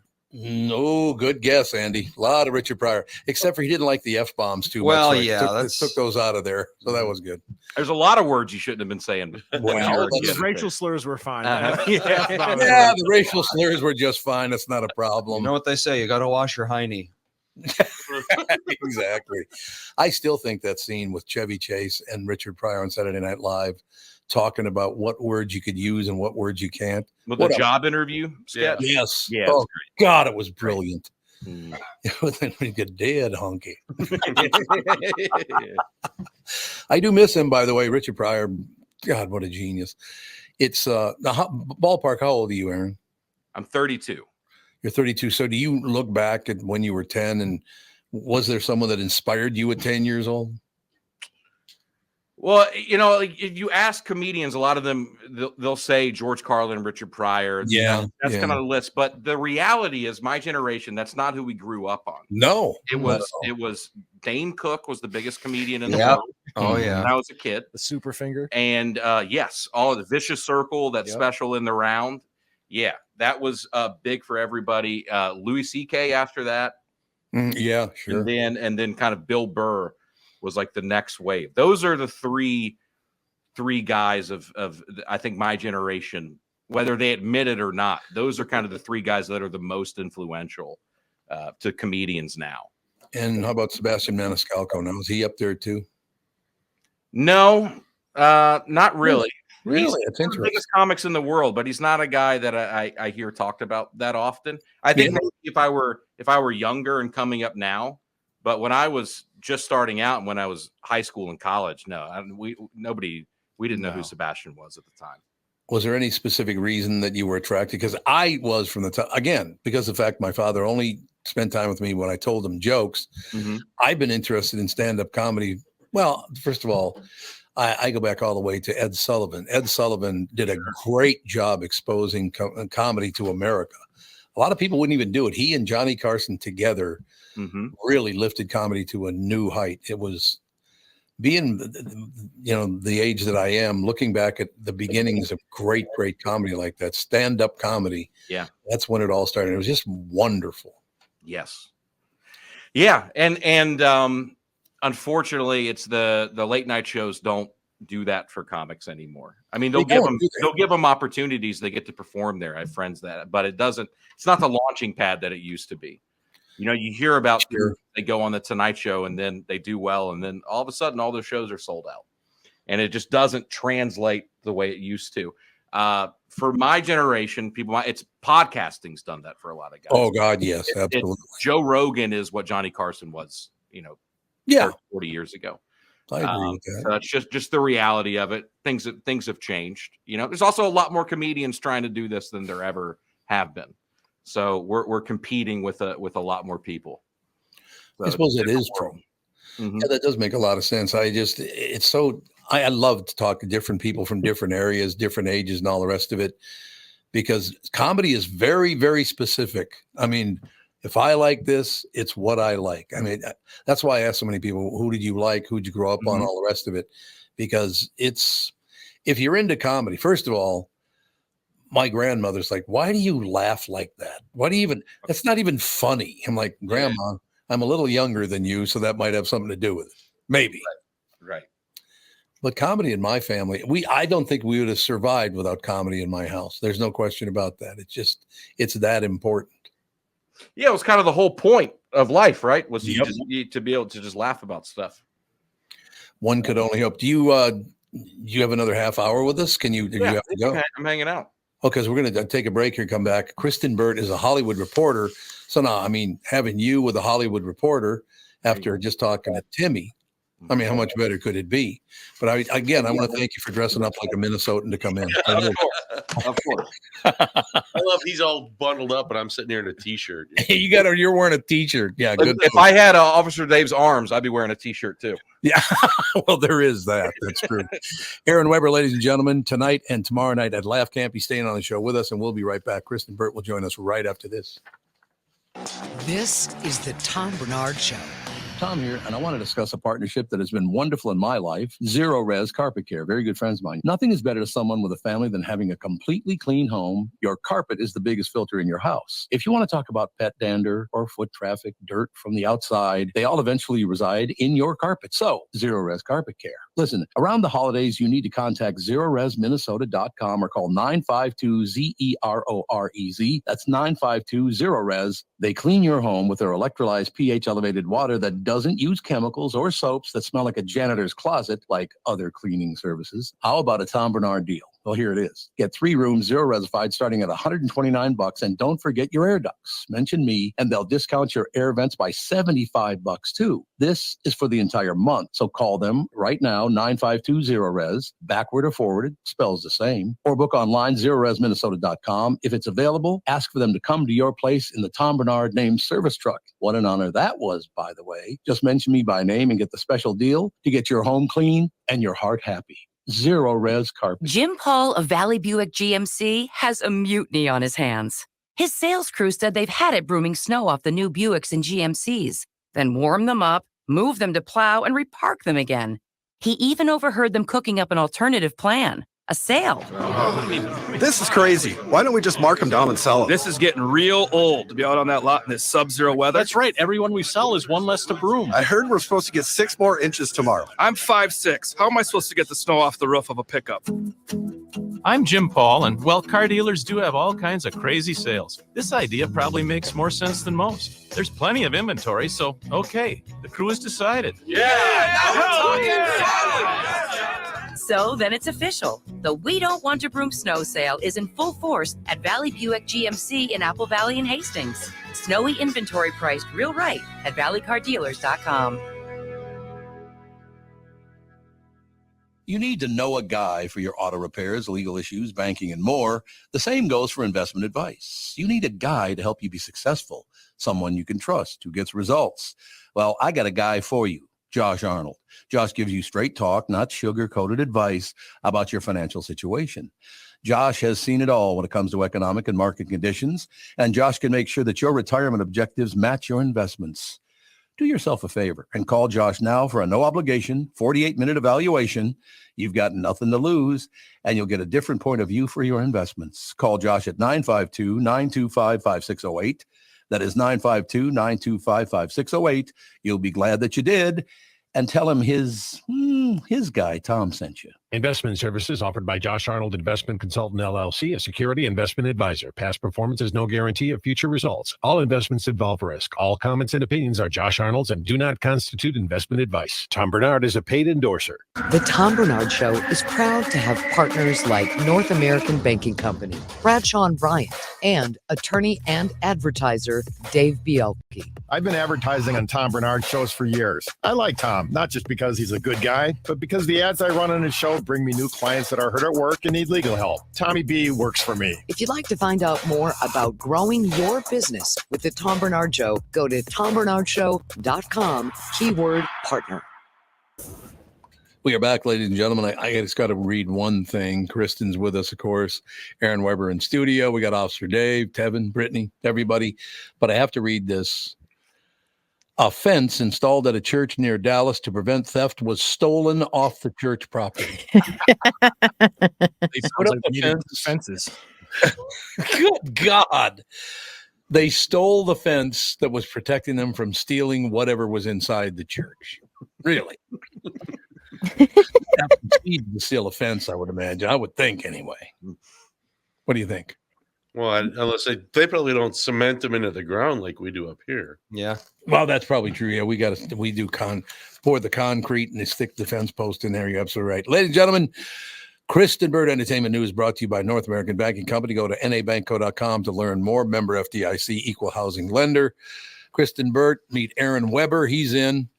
Hi, Aaron. Hi, how are you? Good. How are you? Good. Life is magnificent. All right. I'm gonna sit back now and just listen to Aaron Weber interview Kristen Bird. I didn't tell him he was going to do this, but I figured. No pressure, Aaron. Go ahead. Kristen, let's talk about the Middle East. Let's get into it. Oh, man. Way to take it down. That's right. Love it. So, Kristen, what's up? I don't know if you guys saw this. I know you guys were just talking comedy in the segment before, but has everyone seen the George Carlin AI video? Yes, it's amazing. Yeah. And it made me think when we started this show in February, we just were lightly talking about AI. Mm-hmm. It's here. I feel Oh, like Hollywood missed the boat on all of this. We spent an entire 6 months striking, and AI was one of the big situations with it. It took off without us. It's really going to be a big concern. It is a concern. Now, why is it legal for someone to use an AI of you to make a movie? How is that legal? That's the thing. I know Congress actually just put a bill forth because they're trying to sit there and make it illegal for deep fakes, because I'm sure that they're concerned as politicians about their own likeness and the words that they speak. Oh, God. Hollywood, obviously, it's a problem, but it's a problem for everyone. And it's really interesting to see how it's just taken off, and there's no real regulation unless you go and take it to the courts and sue. And that's what the estate is going to have to do for George Carlin. Well, that's the thing about developing technologies like AI is that everything is legal by default. Right. It has to become illegal. Correct. So things like AI, this is something that lawmakers couldn't even conceive of while they were writing the laws. So it's not illegal yet, but I'm sure it will be very soon. Yeah, they have to, and they have to move very quickly on it. Because AI has to exist, because that's where technology is headed. But how can it exist? It needs to coexist with the real people out there in this world. And I think that's been a really interesting discussion that's going on. But I feel like everybody is 10 steps behind the tech industry right now. Oh, I don't think there's any question. Wouldn't it be great for me, though, if they stole my image to do AI? I could do this show the way I'm doing it, and then they could do that show for all the people that think I'm a raging prick, and they could watch that one. But you don't want that. Why not? I mean, and I worked with a company, Channel AI, with my permission and my likeness for a one-off situation, because I wanted to understand the technology and what goes behind it. And when I did it, and the result is so fascinating, because I wish I had taken a photo of myself that day on set to show then what I look like even. My hair was different, my makeup was different. They aged me up. The tone of my voice is different. Obviously, they had me speaking a different language. So I gained a real understanding of it, and that's why I did the project. But to understand how they can manipulate your image without your permission right now is frightening. It is. Why is it they don't have to? I suppose like anything else, isn't it? You have to prove they're somehow hurting you.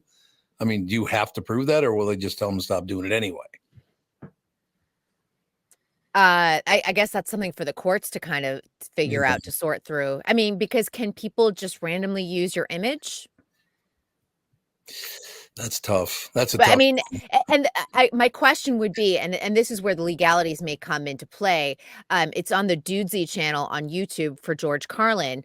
Are they monetizing? If they're monetizing off of that particular video, then George Carlin's estate will definitely win that case. It's kind of interesting about that, because I got to spend a lot of time with George Carlin on and off over the 37 years I was at the Q and all the rest of it. You could not meet a nicer man than him. What a nice guy. I wish we had his voice in comedy with all of the shenanigans that have gone on the past decade. It would have been really interesting. Look, how do you, Aaron, maybe this is a question for you. How do you lie in bed as a comedian, as George Carlin, and all of a sudden you decide, I'm going to tell a joke for a long time about blue food? How does that even occur to you? I don't know, man. If I cracked the formula, I'd feel pretty good. I have no idea. I get asked that all the time. How do you come up with? What do you come up with? How do you find? I don't know. It just kind of happens to you, right? And you process it through your own brain. I don't know, man. It's George Carlin. He was a singular mind. I don't know. It's all very scary. I'm at a stage in my career. I would love for somebody to do something with my image.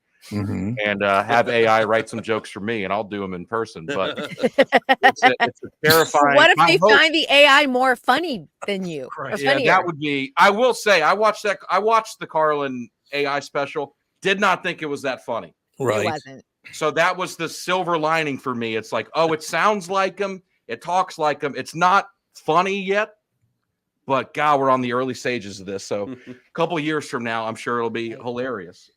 My hope is, as a live performer, that with all of this AI, people will seek out human experiences in person, and they'll go out of their way to be in a room with another human being. That's my hope. So I don't know. Maybe I'm naive, but I feel optimistic about it. Yeah, I think you should. Yeah, and you're going to find out that you can make a AI comedian, but he's not reading the room and realizing like this line of jokes is working. I need to pivot to this other material. Yeah, my husband is obsessed with AI. Like, he's automated so many things, and I would say 2% of it makes sense, and 98% of it drives me batshit crazy. Like, let me turn on the freaking light myself. I don't need to like have to yell at some weird robot or anticipate. It's right. We're not. Yeah, I feel like we're right now in we're an okay place right now. But I think it's going to accelerate to a not okay place. I think if we don't get those regulations in place. But that's what everybody said about the internet. It's just a game changer. It's a tool, right? Like you kind of have to pivot. There's things that obviously will fall to the wayside, but like I think acting like it is the problem when we don't know what it's going to be used as, I could keep you up at night. Well, I would say though we lost a lot in terms of privacy once the internet came about. I mean, you can just go on the internet and find anyone's address and information. You go to the dark web, everybody's social security number is out there, and we've had to take steps to protect our identities and things like that. So it was interesting too. And I'll just tell you, I was looking up, we do a lot of celebrity real estate sometimes with articles. And one of them happened to be in my neighborhood. And I'm like, oh, that house looks familiar. I can't figure out where, because of course they don't give out the address. All it took was a reverse Google image search. Yeah. And I had the address in a matter of 90 seconds. And Officer Dave, I bet you know all about this in terms of stalkers and people that are struggling to maintain their privacy in serious situations. Yep. A reverse phone search is pretty easy to do. You get a random phone call and just do a reverse phone number, and you got pretty much address and how many bills they paid, how many bills they haven't paid. And, Yeah, no, I mean, that technology's been around for a long time with a lot of that stuff. But think about, like, we would not be able to do this show with you, Kristen, have we not all this technology too. So I think there is a give and take with any new thing that comes. I mean, if you think about when the automobile came into play, we lost a lot of our walking space in urban areas. And like, there's just all these things that's going to be a plus and minus. I don't know. Like, I think AI is going to also create jobs. Like, there still has to be control around it as well. So I don't know. There's a lot of money to be made in AI if you're getting into it right now. I'll tell you that much. Yeah, for sure. I'd imagine that's probably true. Aaron, is it still a situation? Because a few years ago, I went through a deal where a lot of comedians were not happy because there were certain things you couldn't make fun of anymore. It used to be you could make fun of whatever you wanted to, tell jokes about whatever you wanted to. Are you still in that situation where some things just you cannot joke around about some things? I think you can still say whatever you want. You're just going to take some heat from it. Okay. You're just going to take heat, which is just part of it. Maybe I'm a coward. I don't know. I don't talk about anything on stage that, I wouldn't want my grandmother to hear. I always pretend that my grandparents are sitting in the front row. So I'm a bit of a coward. I don't talk about anything. I make fun of me, and that's pretty much it. So, but I have friends and I have, idols, comedians that I look up to who do that kind of thing. And I think I still hear ridiculous things said on stage every night. Absurd, crazy things that I would never repeat. So you just, if you're in the right room with the right people, you can say whatever you want. It's just when it's online and it kind of it gets outside of your world. You know, when you're talking to your fan base or your audience, you can say whatever, but sometimes something goes viral, it gets outside of your world, then you're bubble. Outside of your bubble. Exactly. You're gonna take some heat from people, but I don't know. You just push on and keep doing what you're doing. That's a good answer. A lot of that exists online, and I've yet, knock on wood, but I've yet to really see it show up in the real world. You know, I've never seen protesters outside of a comedy club. It has happened. Oh, it has happened. It has happened for sure. But the disparity between the amount of activity online versus what shows up in the real world is just it's huge. Well, a good example of that is doing comedy right now must be a little difficult because you look at the news right now and the way people think, people's thoughts are so distorted now. And the example that I used very early in the show this morning was that you can joke around about certain things, other things you can't mess around with so much. Do politics have a lot to do with that? People's political beliefs? Because they started yelling when I was, probably a little older than you, Aaron, you would never think of talking out, shouting out to a comedian on stage. Nobody ever even thought of doing that. Now they do it all the time. Right. And I think it's because they see on television, you got the Republicans going after Biden, trying to put him in prison for all his illegality. And then you got the Democrats going after Trump, trying to put him in prison for all the stuff that he's done. And then you see a story about a guy that beat his little baby so badly it has brain damage, and he was put on probation. It's like, what the hell are you thinking here? So how do you get past that bizarre thinking that we've come to in 2024? Well, I think people, if they're inundated with all of this from the media and from the news, I think they show up maybe to a comedy show and they're a bit on edge. Ready to be condescended to, or to have their beliefs challenged.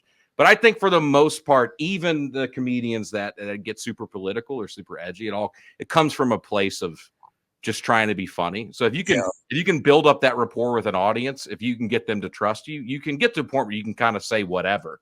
It just takes a little bit of skill to have them think, oh, this guy's just messing around. It's all fun. Yeah. And as far as like people yelling back out to you, regardless of what it's about, I feel like social media, Andrew Schultz is a very popular comedian where he'll post a lot of his crowd work online, and the camera will show the audience member's face. So people go, oh, I can go to this show.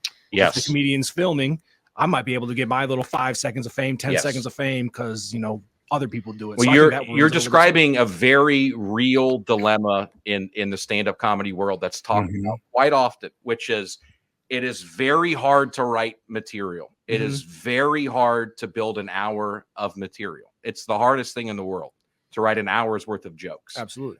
But also a comedian needs to exist in the world of social media, right? We have to put content out. Yeah. What you don't want to do is put out your jokes into the world and then they come see you live and you're doing the same jokes. You know, your material, right?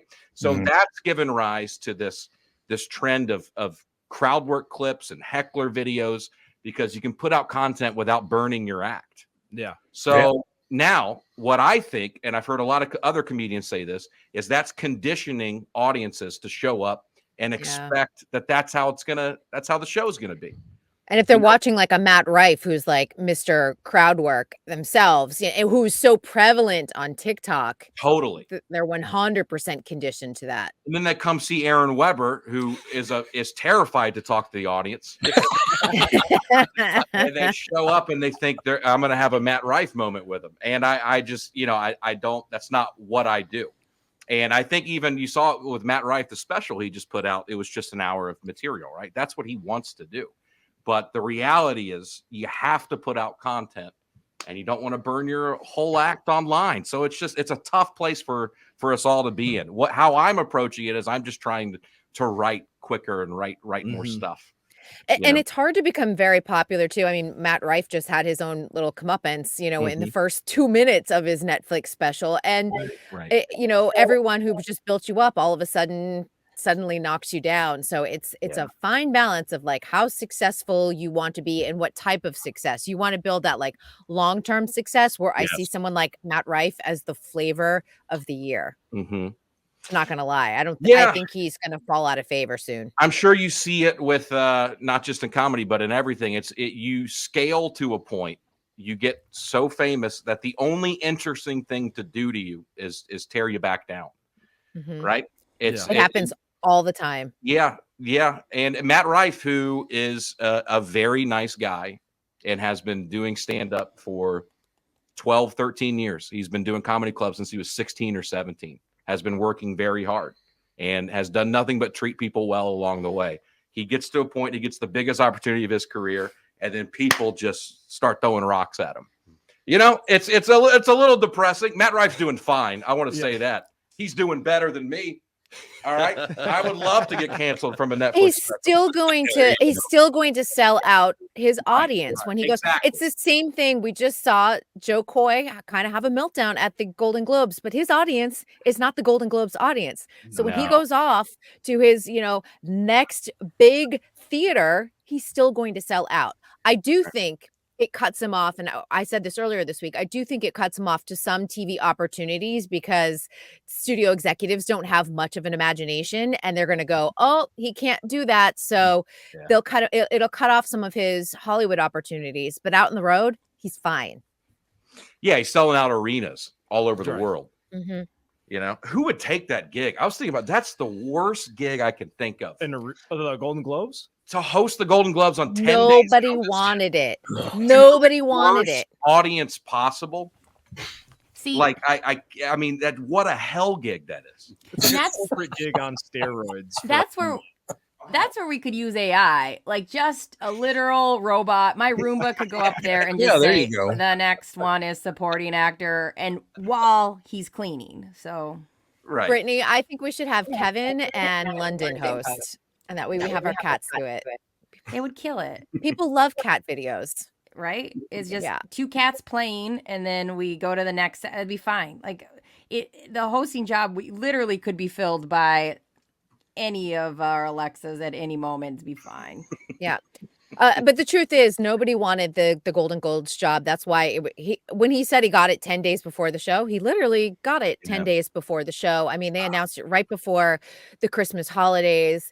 And they went down the list until they got to Joe Coy. And I'm not saying Joe Coy is doing really well in his career, but I'm saying they went to all of the A-list comedians, the A-plus names first before they hit Joe Coy. And that's where, like, Kristen, I just feel like what a loss. Because, like, that could have been part of the joke is if he really leaned into, like, like I was the 48th on the list. You know what I mean? Like, that's funny. Yeah, like, that's funny. And then also, I do think if he would have been dating Chelsea Handler still, she would have told him not to do it, and he would have listened. But yeah. But if he had leaned into, I love that the sort of the anonymity that a lot of this audience that night was going to be like, "Who is Joe Coy?" It probably would have like killed. Yeah. One sad thing about that is pretty hard to find a guy nicer than Joe Coy. Yeah. I've always liked him. He's a great guy.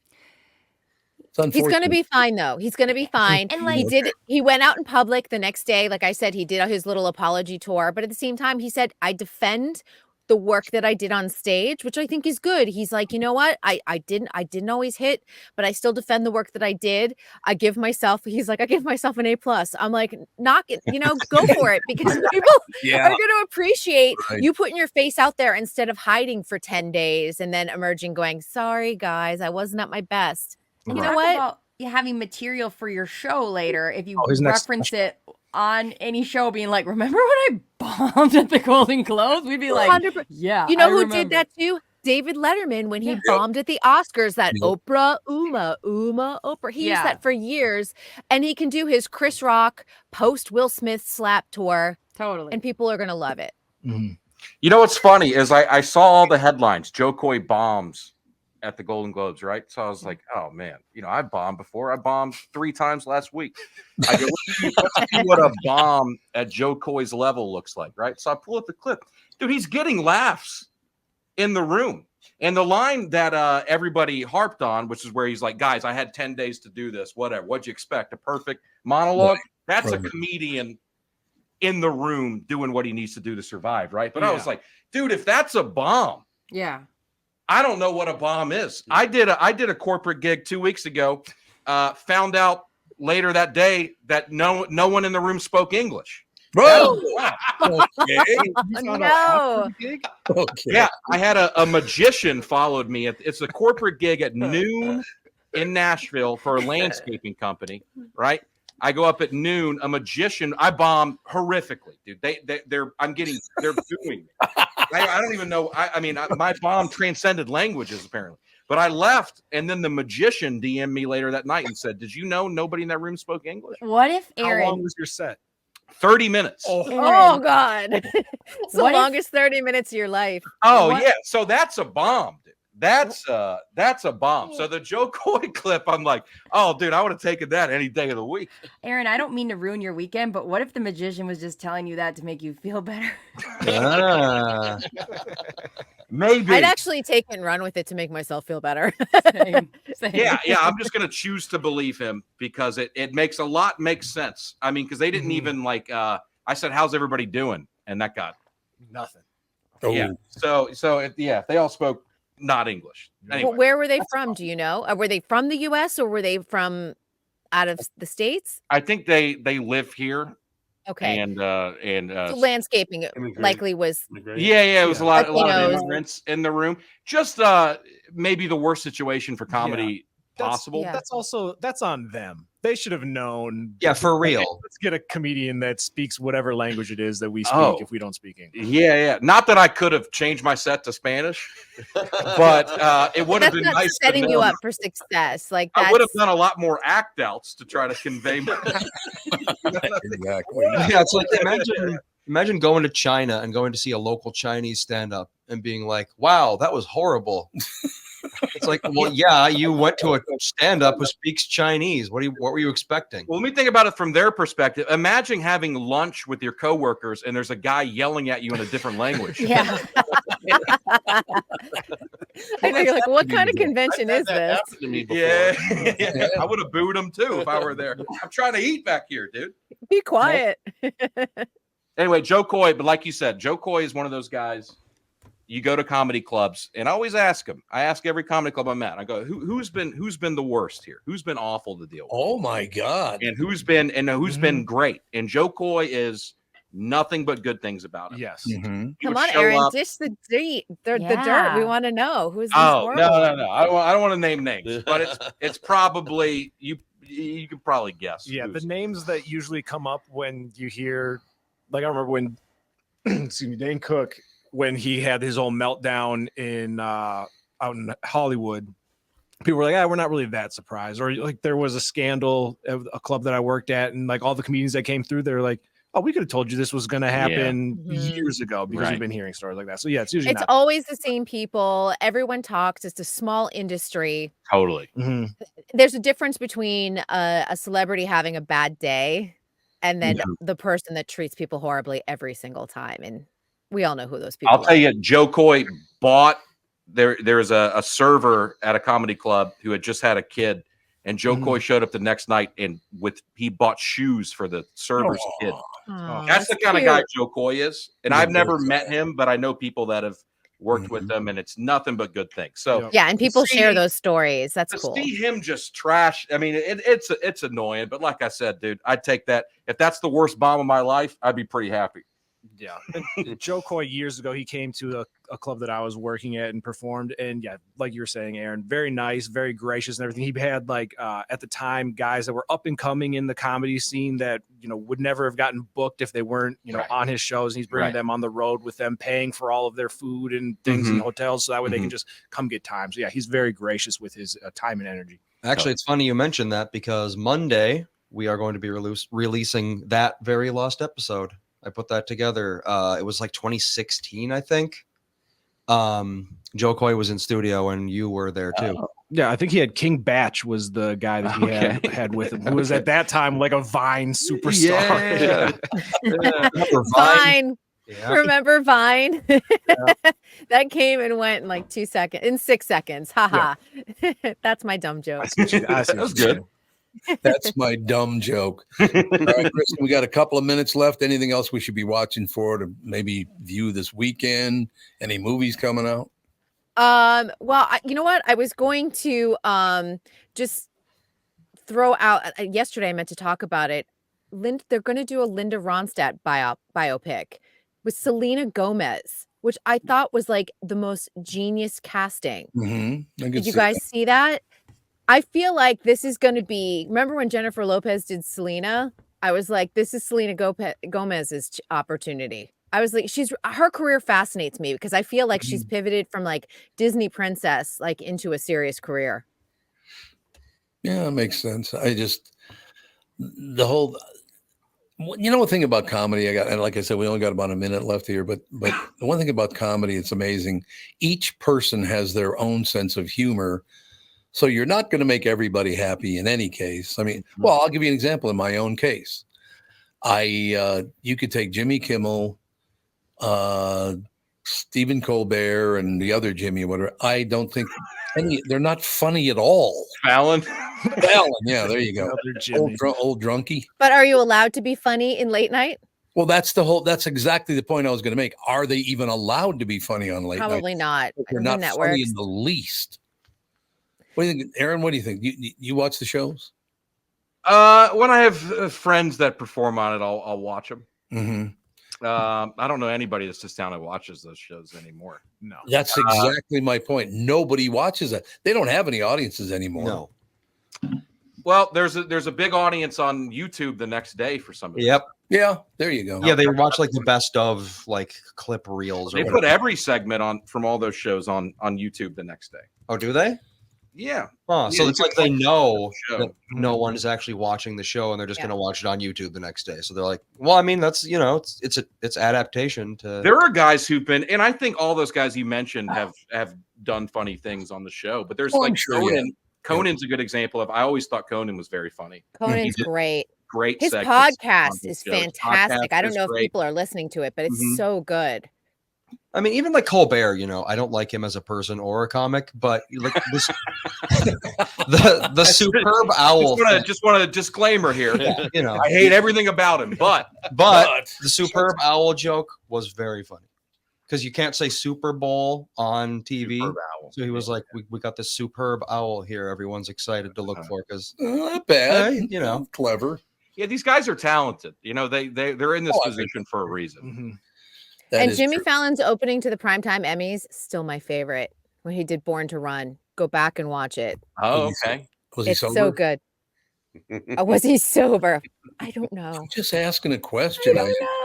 He's just a little buzzed up. Yeah. But if you see all the blind items on the internet, it doesn't seem like he is often, allegedly. Me and Tom are just jealous because he got to continue his drinking career and we had to stop. So we're just both jelly. Or you could be TJ Holmes. Has anyone been following the TJ Holmes, Amy Robach podcast? He's like, I've been drinking 18 drinks a day. I'm like, maybe you have a problem. They were explaining why they're doing dry January. And I was like, 18 drinks in a day? And they were both of them, and they're laughing about it. And for people who don't know who these are the two GMA anchors that were having an affair and then got kicked off of ABC News because it violated their contract. They now have a podcast, but they were like, we would go out and we would like run 10 miles. And then by noon, we were already 2 drinks in. Wow. And I'm like, you're airing this publicly, and they are laughing like it's the funniest thing. And I'm like, well, of course they're drunk. No, they're doing dry January, supposedly. Of course, dry January. Dry as in 9 drinks a day? Because it's astonishing. So I was like, maybe you guys want to seek out AA. I don't know. Well, and at 18 drinks, it's actually dangerous to just stop drinking all of a sudden. Probably true. That's the point where your body is going to like snap back and something bad could happen. Oh. That's good advice. If you have a problem, just keep doing it. Right. Just lean into it. Stay the path. Wean yourself off of it. Yeah. That all works out. Kristen, we will talk to you on Tuesday. Oh, we've got Monday off. Yes, we do. Yes, we do. All right. Thanks for letting me know, everyone. You're welcome. Well, it wasn't my job to alert you. It might have been somebody else's job around here that dropped the ball, but you know. Yeah, Dave. Who am I pointing fingers at? Yeah, Dave. Way to go. Ah, I gotta work. What do you mean? Hey, whatever. It all works out in the end. See you all on Thanks. Tuesday. We will talk to you on Tuesday. We'll be right back. Wrap things up right after this. This is the Tom Barnard Show. Listen live on the Tom Barnard Show app or at tombernardshow.com. You know the song Kokomo? It's supposed to be off the Florida Keys, right? Hate to break your Beach Boys bubble, but that's a fictitious place they made up for the song. Fortunately for the rest of us, the Florida Keys island chain are as real as the taxes you have to pay in Minnesota if you're a resident. Now that's a reason to move south. In addition to Florida and all of Monroe County being beautiful, the Keys from Key Largo to Key West are even more beautiful. This is Tom Barnard, part-time Florida resident myself. And if you want a second house or a new retirement home or want to become a Floridian, may I suggest you contact Matt Carlson from One Key West Realty. Matt grew up in Litchfield. He's a super real estate agent when it comes to finding your tropical island space in the Keys. He lives there and here, and Matt knows what's best in Key West to buy. For your second home in Florida, Matt teamed up with fellow Minnesotan from Sartell and Alexandria, Kristen Eklund, who's one of the top mortgage brokers in the country from Coast to Coast Mortgage. She'll get you the financing you need to buy a home in Florida or in Minnesota. Matt's part of the Lake Sotheby's International Realty Group here in Minnesota, and Kristen, his mortgage colleague, lives and works in the Keys, so they both know the Florida Keys' new and existing homes for sale and are Minnesotan through and through. Contact them by heading to onekeywest.com. That's onekeywest.com. This is Bob Sansevier, and I want to tell you about Dave Bialki from Bialki Law. Dave represented my wife, Mary, when she had a significant workplace injury. She was very happy with the job Dave did. If you have a work-related injury and have Dave represent you, I'm betting you'll be happy too. Dave is a down-to-earth guy. He grew up in northern Minnesota, rides a Harley, and worked various jobs doing concrete, electrical, plumbing, roofing, and carpentry work. Dave works for people with work-related injuries. If you work construction, or anywhere for that matter, and you're hurt or even just hurting, you should talk to Dave. Let's face it, our bodies wear out. If your body is worn out from work, if your knees or back or shoulders hurt from things you do at work, do what Mary did. Call Dave and talk to him about it at Bialki Law to set up a free initial consultation. The number to call is 763-571-2410. That's 763-571-2410. Or visit bialkilaw.com. That's BIALKE law.com. Hello, I'm Brad Huckle, President and Chief Lending Officer at North American Banking Company. And I'm Michael Bilski, CEO at North American Banking Company. As a locally owned and operated community bank, we work with many multi-generational businesses. Take Personal Care Dentistry of Roseville, for example.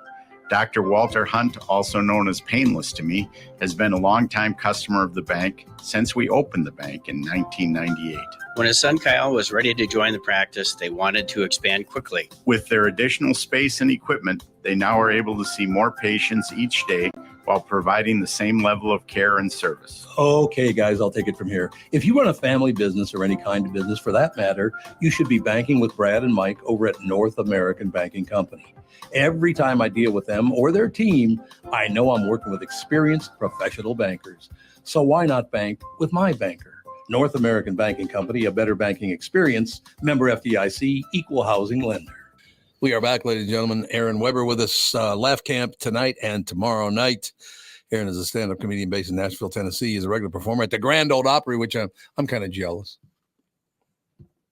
Oh, we can't hear him. What happened? Oh, no. There we go. Oh, are you a country music fan, Tom? It all depends on which era you're talking about. I'm with you, Tom. Right now, it's a little kind of too similar for me. Every song kind of sounds the same. I have some performers I really, really like, but Like the Smoky Mountain Breakdown era. yeah, there you go. Yeah, well, the Opry does a good job of, there's a little bit for everybody, right? There's modern stuff, and then there's guys from the 70s and 80s that are still doing it. So they're fun. Yeah, no question about that. One thing I will tell you, I used to work at Capitol Records back in the day when there still were record companies. I suppose are there any record companies anymore? They all just fold up. Yeah, they exist, but they mostly exist to copyright strike people on YouTube. That's true. It's a good point. But yeah, so I used to travel with a lot of acts, whether it be R&B or rock or country or whatever. I will tell you, I never met one country artist that was not a great person. They're very, very nice people. Yeah, no that's good to hear. All the ones I've yet to interact with somebody who big time me or talk down to me in any way there at the Opry. So that's good to hear.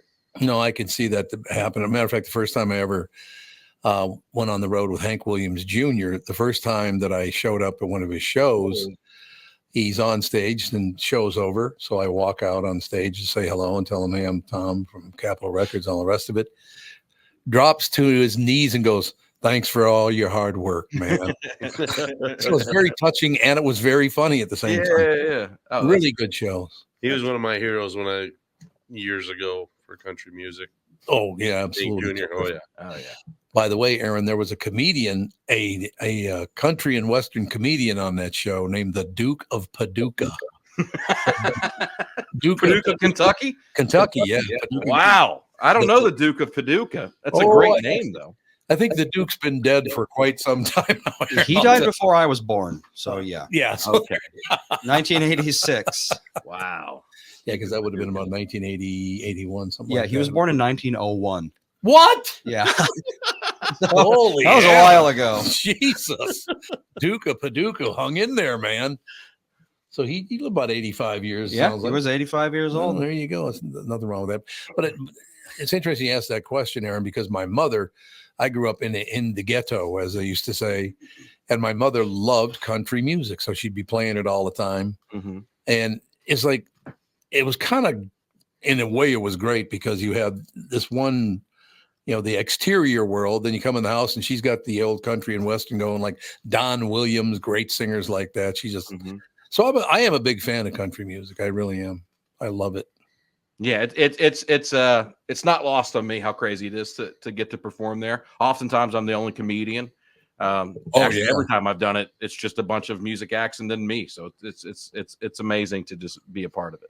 I could see that. I should mention again, ladies and gentlemen, starting on Tuesday, we are going to go to a podcast format, which it's going to be the same format that we basically do, but we'll shrink it down to about an hour and a half, which I'm kind of looking forward to do because we do an hour and a half of the morning show and then do another hour with the family.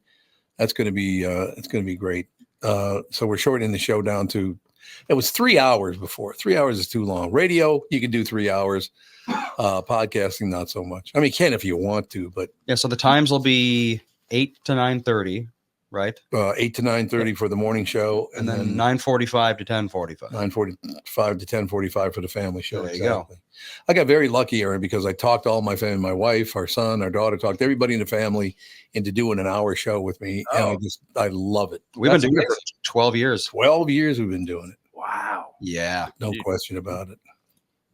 No, it's a wonderful thing, no question. But go see Aaron Weber tonight, ladies and gentlemen. Tomorrow night he will be at Laugh Camp. They do a great job at Laugh Camp, by the way. I want to throw that in too. It's a great club, man. I did it last year, had a great time, so I'm excited to be back for sure. One thing I got to tell you, Aaron, it's great to have you in because it's not as easy. First of all, the morning show I did at KQRS starting in 1986 was the first morning show in America that had comedians on it. Radio people never wanted comedians on their show. They just didn't want to put up with it because you're funny and they'll make me look unfunny. Well, you're unfunny anyway, so it all works out in the end. But it's kind of sad now because of digital.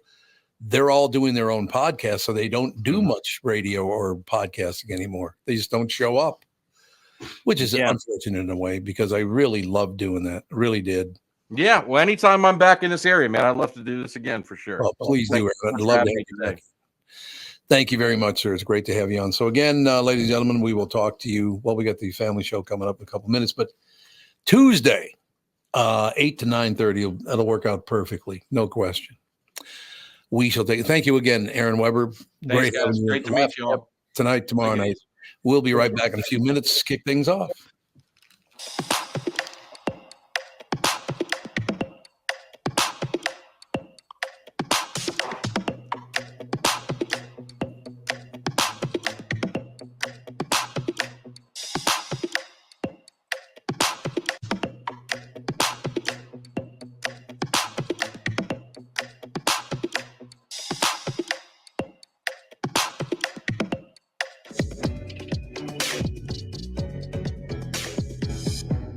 You have all helped support MyPillow and their employees in these tough economic times. Mike Lindell knows this and continues to give back to listeners with great deals on his most popular products. Right now, you can save 50% on Queen and King pillows and the original My Slippers, and the MyPillow 6-pack bath towel sets are back in stock. The proprietary technology makes them extremely absorbent, yet still provides that soft feel you look for in a towel. Set comes with 2 bath towels, 2 hand towels, and 2 washcloths. Regular price is $79.98. And for a limited time, you can get this 6-pack towel set for only $39.99 with promo code TOM. That's a 50% savings. So go to MyPillow.com, use promo code TOM to save 50% on the MyPillow 6-pack towel sets. That is just $39.99 for a set. This deal will not last long. Enter promo code TOM for this special and many more. You need to know a guy for your auto repairs, legal issues, banking, and more. The same goes for investment advice. You need a guy to help you be successful, someone you can trust who gets results. Well, I got a guy for you, Josh Arnold. Josh gives you straight talk, not sugar-coated advice about your financial situation. Josh has seen it all when it comes to economic and market conditions, and Josh can make sure that your retirement objectives match your investments. Do yourself a favor and call Josh now for a no-obligation 48-minute evaluation. You've got nothing to lose, and you'll get a different point of view for your investments. Call Josh at 952-925-5608. That is 952-925-5608. You'll be glad that you did, and tell him his guy, Tom, sent you. Investment services offered by Josh Arnold Investment Consultant LLC, a security investment advisor. Past performance is no guarantee of future results. All investments involve risk. All comments and opinions are Josh Arnold's and do not constitute investment advice. Tom Barnard is a paid endorser. Tom here, and I want to discuss a partnership that has been wonderful in my life, Zero Res Carpet Care. Very good friends of mine. Nothing is better to someone with a family than having a completely clean home. Your carpet is the biggest filter in your house. If you want to talk about pet dander or foot traffic, dirt from the outside, they all eventually reside in your carpet. So, Zero Res Carpet Care. Listen, around the holidays, you need to contact ZeroResMinnesota.com or call 952-ZEROREZ. That's 952-ZERO-RES. They clean your home with their electrolyzed pH-elevated water that doesn't use chemicals or soaps that smell like a janitor's closet like other cleaning services. How about a Tom Barnard deal? Well, here it is. Get 3 rooms, zero resified, starting at $129, and don't forget your air ducts. Mention me, and they'll discount your air vents by $75 too. This is for the entire month, so call them right now, 952-0-RES, backward or forwarded, spells the same, or book online, ZeroResMinnesota.com. If it's available, ask for them to come to your place in the Tom Barnard named service truck. What an honor that was, by the way. Just mention me by name and get the special deal to get your home clean and your heart happy. Zero Res Carpet. Tom Barnard is back. Every weekday, you'll hear Tommy B, Brittany Arneson. Yes, that Brittany Arneson.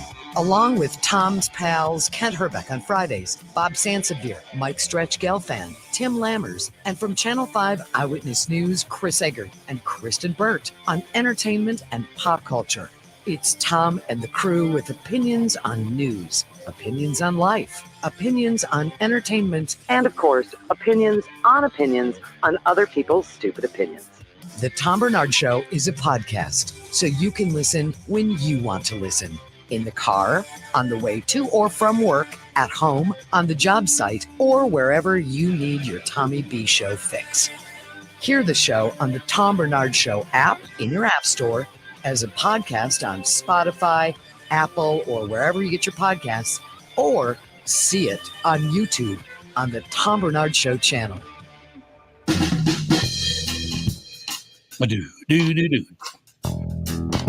Welcome to the family with Officer Dave, Tevin Pittman, and Andy Brant Barnard. And we're going to have Josh Arnold calling in, correct?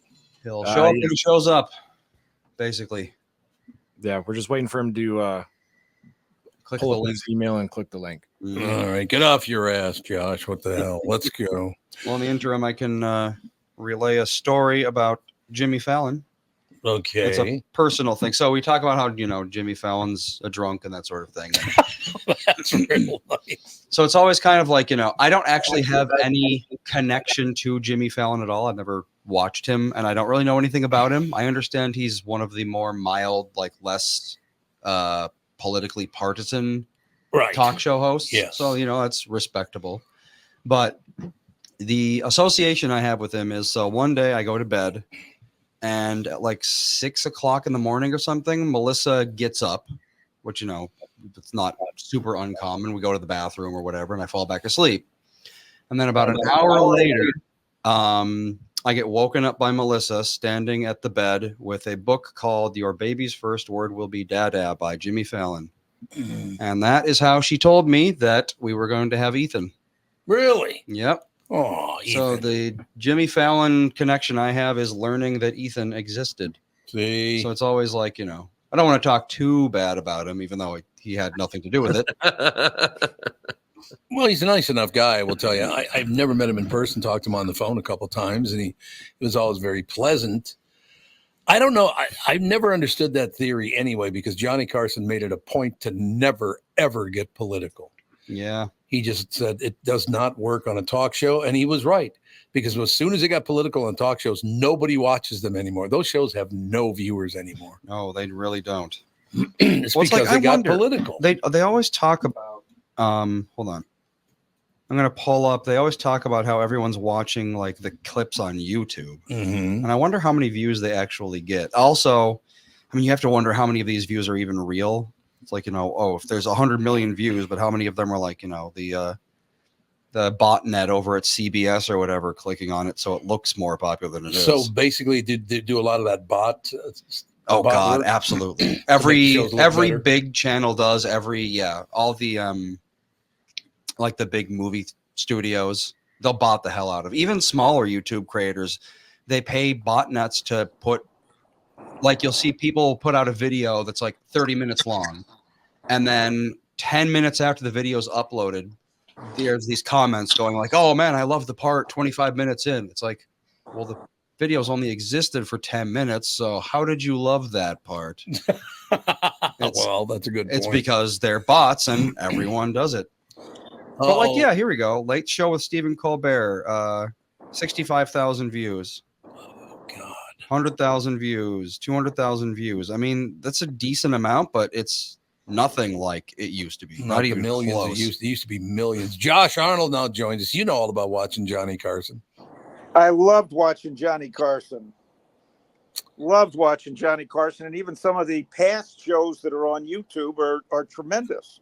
Oh, God, absolutely. I watch him on YouTube once in a while, and those shows are pretty terrific. There's no doubt about that. I don't know. We were talking about the late night talk shows that nobody watches anymore because they're not funny, and they got way too political, something that Johnny Carson would never have done. I don't think so. I also think that Johnny Carson's stand-up at the beginning of each show was always a treat. Yes, it was. No question about that. I mean, there have been some great talk shows over the years and all the rest of it. I guess, Andy and Tevin, do you think that your generation has no interest in that kind of show anyway?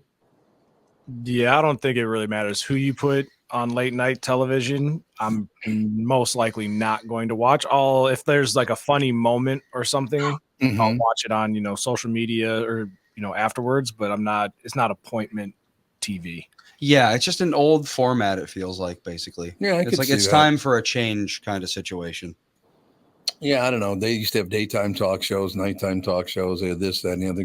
But the talk shows are just not going to make your generation, is it? No, and with YouTube and other people that are doing essentially video podcasts where you can do that late night kind of style where you can actually be funny and speak your mind and not like it's very corporate. So you can find shows like that on YouTube that are very popular. Like the Tom Barnard Show. Oh yeah, there you go. Exactly it. No question about it. So Kevin, you think that all the late night shows are very corporate? Yeah, it feels like corporate people trying to make a show about what they think it would be funny. Like it's not funny, it's what they think you think would be funny, if that 100%. makes sense. Yeah, and whereas there's it's called It Is What It Is, that is a sports show that these two former rappers made, but essentially it's like them being at a barber shop and just having open dialogue about sports. And like I feel like that is the style kind of that more shows can appreciate or that are more popular, because you can go on YouTube and you don't have to worry about, you know, FCC or whatever regulations for television and things like that. And it's not a group of people trying to, you know, make a decision. It's just two guys going out and, you know, doing what they feel is nice, which is why podcasts are so popular. Yeah, exactly.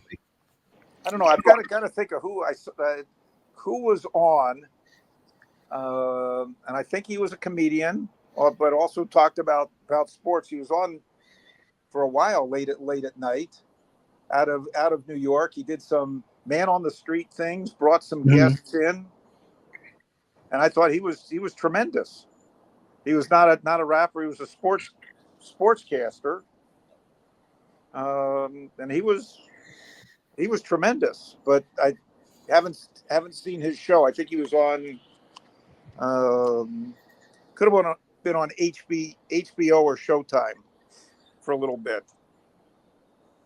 Yeah, and I feel like the HBO and Showtimes, because those aren't considered like network television, and so they can get away with a little bit more. So I feel like the more you're able to get away with on camera, you're going to be able to take a little bit more risks and, you know, speak your mind a little bit more and not have to worry about, you know, having that kind of that corporate feel coming down and yelling at you for saying something wrong. Josh, I got ask you a couple of questions just from the headlines and the local papers, the Wall Street Journal, all the rest of it. The Dow's down about 0.45%. Somewhere in the S&P 500's down, NASDAQ's down, Russell's down, Bitcoin's down. The lead story in the Wall Street Journal this morning is Citigroup plans to cut 20,000 jobs. What's that all about? Have too many people. Well, I kind of figured that. Yes, thank you. Sorry for, there's no real, that's about as astute as I could get. They've got too many people for what they're doing. If you also notice, it's not only Citicorp is cutting people. Wells Fargo has already cut people. Right. Wells Fargo came out with their earnings today. They beat the top and bottom line despite having to kick into the FDIC, as most of the big banks did, billions of dollars as part of their fee to help bail out smaller banks, or also to build up the FDIC's, we'll say, guaranteed insurance program should any other banks go out of business, as happened a year ago with three mid-sized banks. And Wells Fargo also took a $900+ million hit for severance costs for people that they cut in the last quarter. There are other companies that are cutting back on employees as well. Google made some cuts, not thousands of cuts, but hundreds of cuts, and they announced another cut today as well. Disney's cutting people in their Pixar unit. Amazon has cut people in their Prime space, and Amazon, we'll say Amazon Media space. Some of these people, at least from what I've been reading, many of these companies feel that these people can be replaced with artificial intelligence. That's my next question. Is this AI? And it certainly is. Yeah, it's AI, and AI, or the use of AI, is expanding. I think there's another issue as well, because I've seen Target cut back on employees, and I'll go back to Amazon. Amazon made a big deal that, hey, here's our company. Our company's policy is that you show up in the office 3 or 4 days a week, depending on your team. If you do not want to show up in the office, please go elsewhere. Really? Yes. And that has created a lot of, we'll call it, hubbub and dissatisfaction among the troops. What do you mean we have to come into the office? What do you mean we have to show some work product? We we did very well working from home, and we don't want to be in the office anymore. And Amazon's feeling, or Matt, is, hey, we feel that people are a lot more productive when they're in the office. We feel that there's more that can be accomplished in the office rather than over a computer, or we'll say over a Zoom or over a Zoom meeting. So we want you in the office. Do they have a number for AI replacing people, like AI as a freestanding unit? I mean, they just cut 20,000 jobs. Can AI? Well, with a bank, that could be something totally different. Yeah. But I know with the technology companies, there's been big talk. Here are some of the things that artificial intelligence can do to help you become more productive. And if we're more productive, then there are a lot of roles within the company that maybe aren't necessary. And there are, I'll say, a lot of companies that, and this happens, and not just with technology companies, this happens with industrial companies. We've gotten a little too fat. We've hired too many people based on what's going on in the economy, based on what's going on in our business. And certain units aren't as profitable as we thought they were going to be. So in some cases, they cut an entire unit within a company, or they spin that unit off. It's not part of what we do. But I think that we'll call it artificial intelligence. The use of machine learning is just part of a next step, and I'll just call it we'll call it Internet 3.0, and it's just another way to get people more productive. Now, bear in mind that artificial intelligence, just like any other type of programming that's going on or is available with the internet, is only as good as what is input in. You know, it'll take a longer time for these machines, even though you have machine learning, but a longer time for the machines just to think and or be as creative as you are. So now 20,000 people are out of a job. What are these 20,000 people going to do? Are there jobs for them anywhere? Yeah. It might not be in banking. Mm-hmm. But there are, I'm going to say there are plenty of jobs still available. Well, that's good. But it may not be in banking. I mean, if I look at, for all I know, it could be in government. So corporations might be cutting back. Government is still hiring. The last 2 weeks ago, when the last employment report came out, there were 190,000 jobs created in the month of December. And I think a little more than a third of those jobs were in government.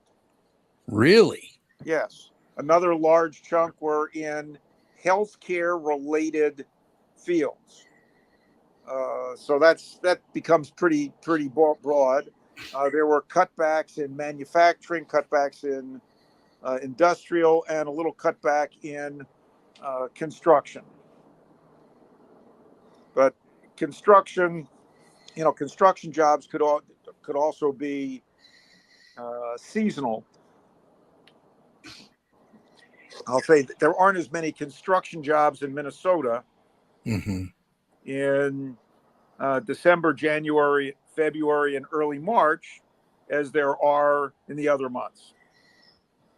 And I think that's true across the states with colder temperatures. Yeah, that makes sense. But government jobs are plentiful. You don't see, Tom, too many people getting cut from government jobs. But how do we pay them? How do we afford to pay all these people if they're not doing anything? Well, you're not paying enough in taxes, Tom. You're just a rich guy. You need to contribute more money. Yeah, I got to ask you a question about that. I'm glad you brought that up because I saw an article yesterday that said that obviously anti-DeSantis is what it was actually, but they said that the poor people are treated horribly in Florida because of sales tax, right? Well, anytime sales taxes are high, that hits lower income people a lot more than it would hit higher income people, Yes. depending on where the sales tax is. I mean, if the sales tax, the sales tax is on cigarettes. I mean, it's always it has been shown that lower income people smoke more than upper income. Yes. People. Yep. So that's a big tax on them. If you're increasing taxes on booze, well, it may not hurt you as badly as somebody that's not making as much as you are, because you have a little more, we'll say, spendable or excess cash. Would that be liquid assets, Josh? We could say liquid assets. There you go, liquid assets. The problem I have with that whole deal is that Florida does have a 7% sales tax, but that apparently it crushes poor people more than any other state in the union, except for the fact I just went and looked at Minnesota. Minnesota has one of the highest resident taxes. Well, it depends. So how it is Florida has, I think, 6%. Yeah. West Palm Beach has 1%. Yeah. So it adds up to 7. Minnesota's is, I think, also around 6. Nope, it's 9. But no, Minnesota's is around 6. But Minneapolis has 1. But then there's also a Hennepin County one. And then there's like special extra ones that they have in Hennepin County as well. And they add 9. We still have to pay for all the stadiums. I know, for real. That is it. But how can they write national articles that say this state really hurts poor people when other states have personal state taxes, they have property taxes, they have this tax, they have that? I mean, comparatively, no state is great for people as far as taxes are concerned. Are they? South Dakota. South Dakota, yeah. We need taxes to pay for Yes. schools, bridges, roads, etc. And I've got to say, we've got to have police protection. There you go. We saw you smile there. Nice Kind of try. quiet. Nice Okay, try. now we talk. Here it is. Why don't you just pay for Super Dave is perked up. He's going to start talking about the need for more law enforcement on the street. Why I don't would they just- say, why not? Why not? Why don't they just pay for cops the way they do in certain other countries where it's like, yeah, I'm going to write you this $50 ticket, but if you give me $25, maybe I'll lose it somewhere. Won't go on your record. Hold on. Was that Totally Andy? Was That was Andy Andy. talking about Little bribery. making donations, personal donations? Exactly. It's a personal donation to the police fund. What's wrong with that? I don't know.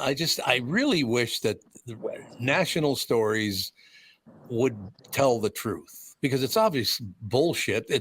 It's ridiculous, the point they were trying to make. It makes no sense to me whatsoever, because all these add on, like Andy said, there's a neighborhood tax, and there's a city tax, and there's a county tax, and there's a state tax, and it's like, good God, do you have enough taxes? No, Let me look it up. Tom, it all comes back to, we don't like this particular politician. That's correct. And we'd like a different politician running for office, because, well, this politician talks about low taxes. Well, geez, in his state, there are these sales taxes, and that really hurts that hurts the lower income people, and Right. and they're not, and because of these taxes and what's going on in the state of Florida, man, the lower income people are not getting as much benefits from the government in Florida as if you elected us, because we're the party that wants to raise taxes on the rich, and then we'll distribute that to the poor. All right, so Minnesota sales tax breakdown for Minneapolis. We got 6.88% for Minnesota. We got 0.15 for Hennepin, so Hennepin's actually pretty low. Minneapolis has its own 0.5. There's also a metro area tax for housing, 0.25. Metro area transportation tax, 0.75. So that goes to transportation, like I'm assuming the blue line and stuff like that. Right. And then Hennepin has its own transit improvement sales tax at 0.5. So all of those add up to 9.03%. There you go. 9.03 is 9%. That's So what I thought. all these like little nickel and dime taxes from living in Minneapolis. Yeah. Yeah, you're paying like 2% extra sales tax just for living in that city. If you didn't That's live in it. the metro area, you wouldn't be paying any of that. But the political speakers and writers and all the rest of it, they just give you that bottom one.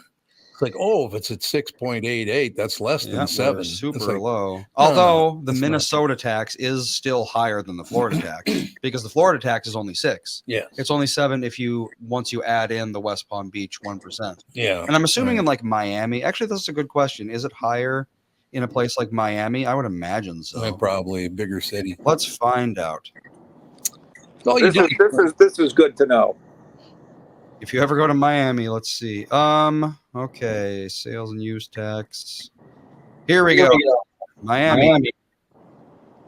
Nope, it's the same as West Palm Beach, 1%. 1%. There you go. Still 7% combined. Yeah, just these stories that these writers make up to try to influence you to vote one way or another really piss me off because they always lie. Always.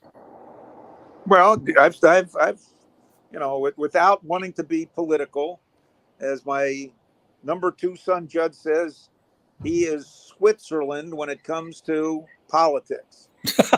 There you go.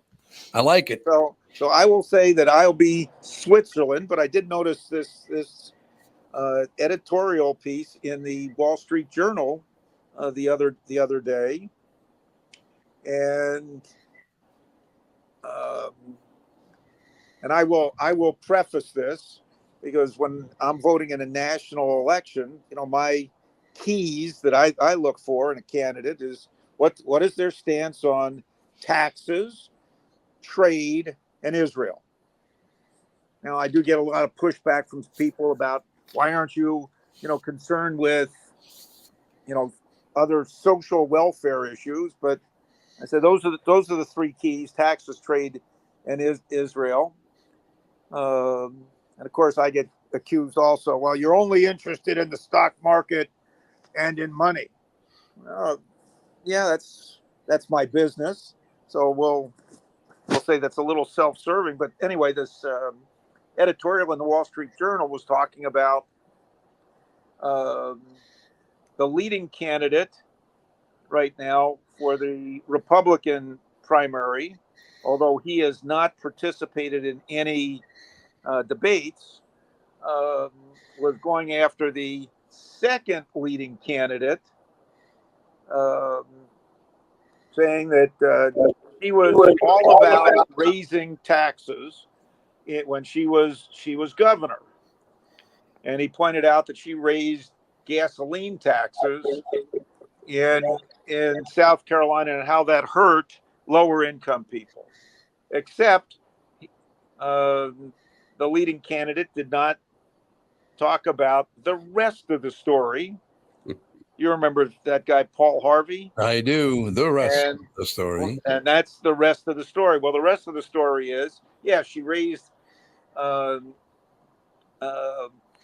gasoline taxes, but also cut personal income taxes. So it was actually beneficial to individuals, not the other way around.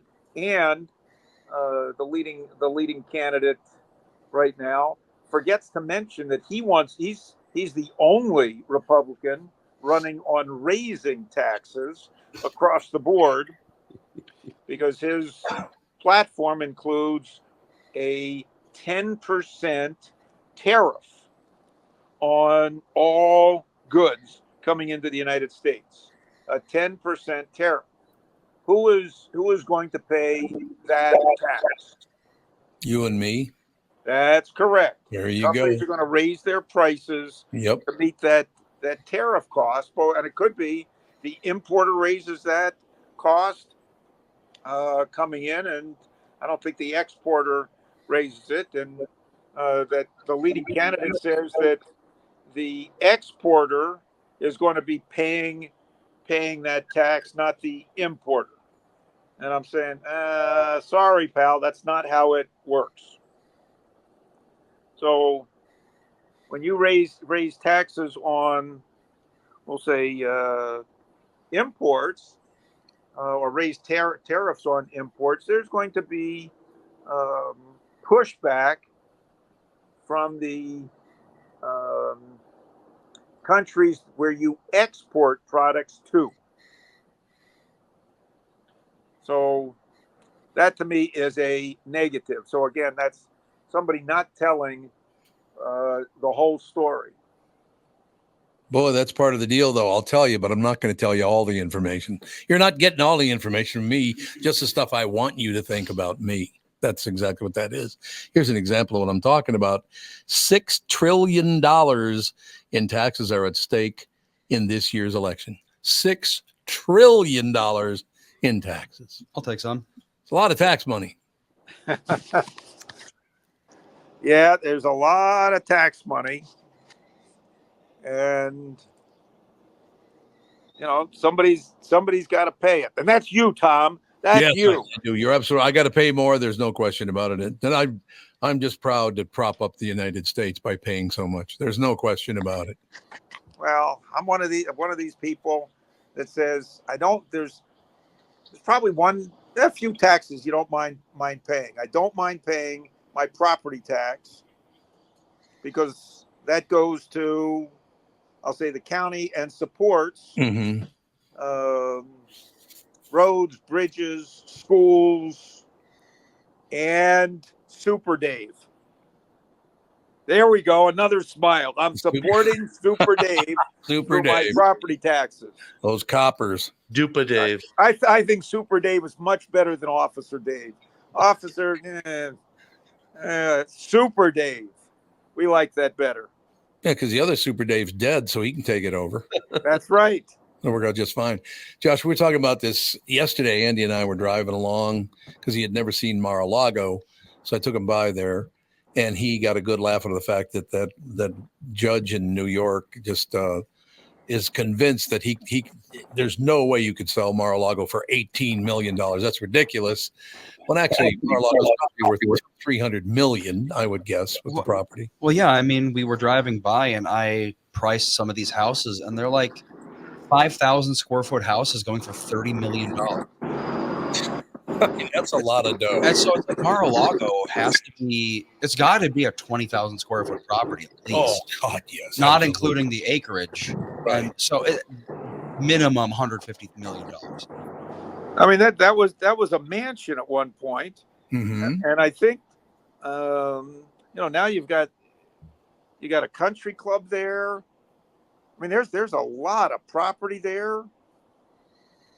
I mean, that's worth a significant amount of money. Yeah, I mentioned this to Tevin and Brittany, everybody on the morning show. As you're driving in that area, you look at all these different houses, 35 million, 70 million, all this. So if somebody gave me $25 million, I still couldn't afford to buy a house there. I mean, that's just not fair.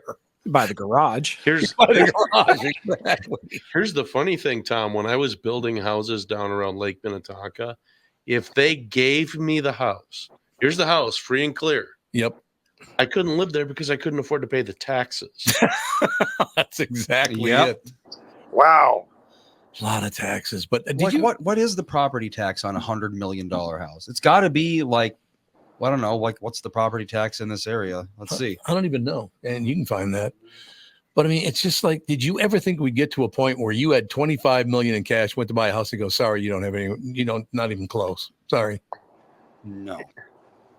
Well, the question I would have, if you've got that kind of money, why are you buying a single family house to begin with? I know. That's what I said. Go out and buy a industrial property. Go out and buy a small office building. Right. Yeah, buy an It's island. Going to generate some revenue to you. I like it. What'd you find out, Andy? Property tax here is very complicated, is what I found out. Oh, really? Millage rates. 1 mil equals $1 for every $1,000 of taxable property value. I don't know what the hell I'm reading. That sounds like a lot of words to just convince you to not read it and give you more money than you got. Pretty much, yeah. Exactly. Yeah, this I is do how we believe keep that the mill rate is it's like less than a penny. The only mill rate I know is bringing flour into the silo. There you go. And yoking up the donkey. Yoking up the donkey. Okay. I'm a simple folk. You kind of wonder about that whole situation.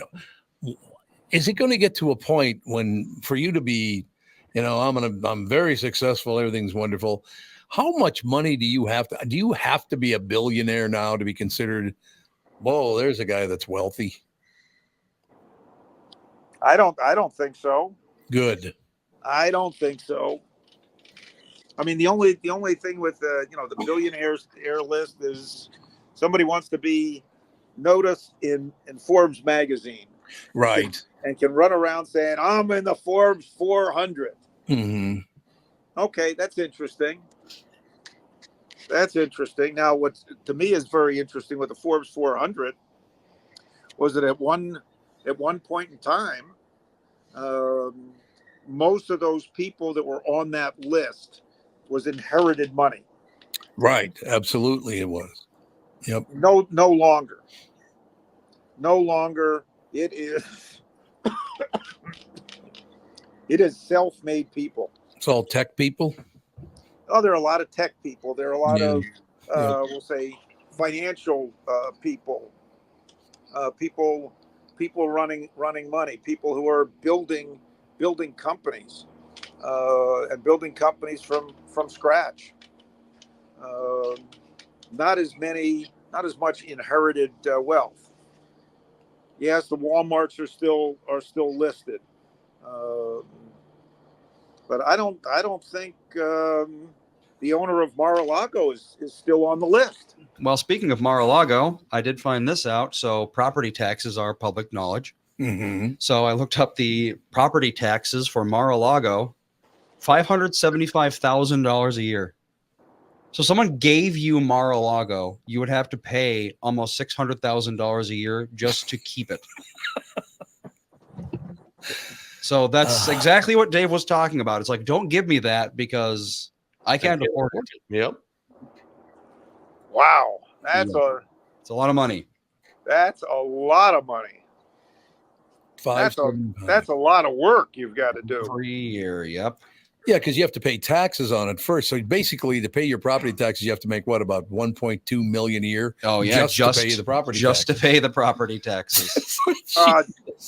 Tevin's not even talking here. He's just thinking. He's just counting up his basketball contract and thinking, okay, how much? That's nothing. If I'm given the millions that I make each year playing basketball. Right. If I'm paying that much in property tax, we're not going on vacation. We're staying at the house. We paid a lot of money to stay at the house. Right. Well, if you have a house that big, you'd want to stay at the house. Right. Well, yeah, that's $1,500 a day. Oh, God. Just in taxes. So it's like, yeah, if every day I spend here is worth $1,500 to the government, I'm making my most of the time here. Yep. And again, you have to make $3,000 to pay the $1,500. Yep. So there you go. What a world. I never thought, honest to God, when I was a kid, grew up very poor and all the rest of it. So I always dreamt about, God, if I could ever own like $1 million. Can you imagine how wonderful that must feel to have $1 million? Doesn't mean much anymore, does it? No, it's not even 2 years of property taxes, apparently. Not on Mar-a-Lago. Not on Mar-a-Lago. I don't know. Fair, it is. $1 million is still pretty good. Well, yeah. To me, to me, $1 million would generate about $100,000 a year of income. I'd say that would be a nice goal for people retiring. Yeah, build up $1 million liquid, generate $100,000 a year of income. Mm-hmm.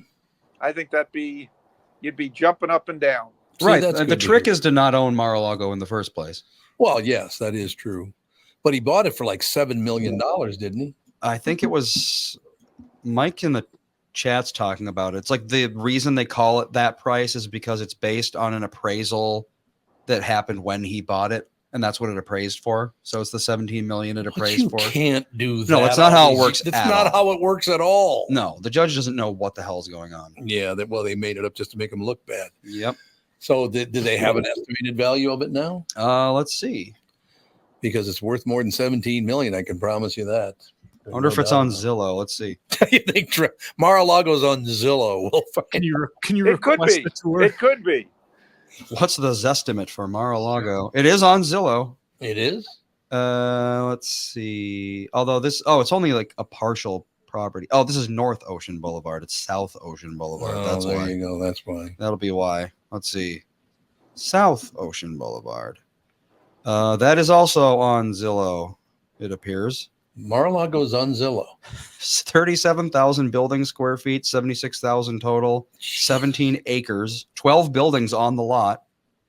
And yeah, so he bought it in 95 for 12 million. Yes. And that's what they're talking about. But this goes well beyond the Zestimate system, unfortunately. Oh, they don't have a number? They probably don't even have a number for its value. Let's see. While you're looking it up, I will mention Trump claimed it's worth $1 billion, apparently, which is probably a little high, but honestly, it might not be that high. 16 acres on Palm Beach Island. Yeah. You could sell 1 acre on Palm Beach Island probably for $10 million. No, 20 million. There's a property for sale on Palm Beach Island right now. Just the property, no houses, nothing, just the land, and it's $200 million.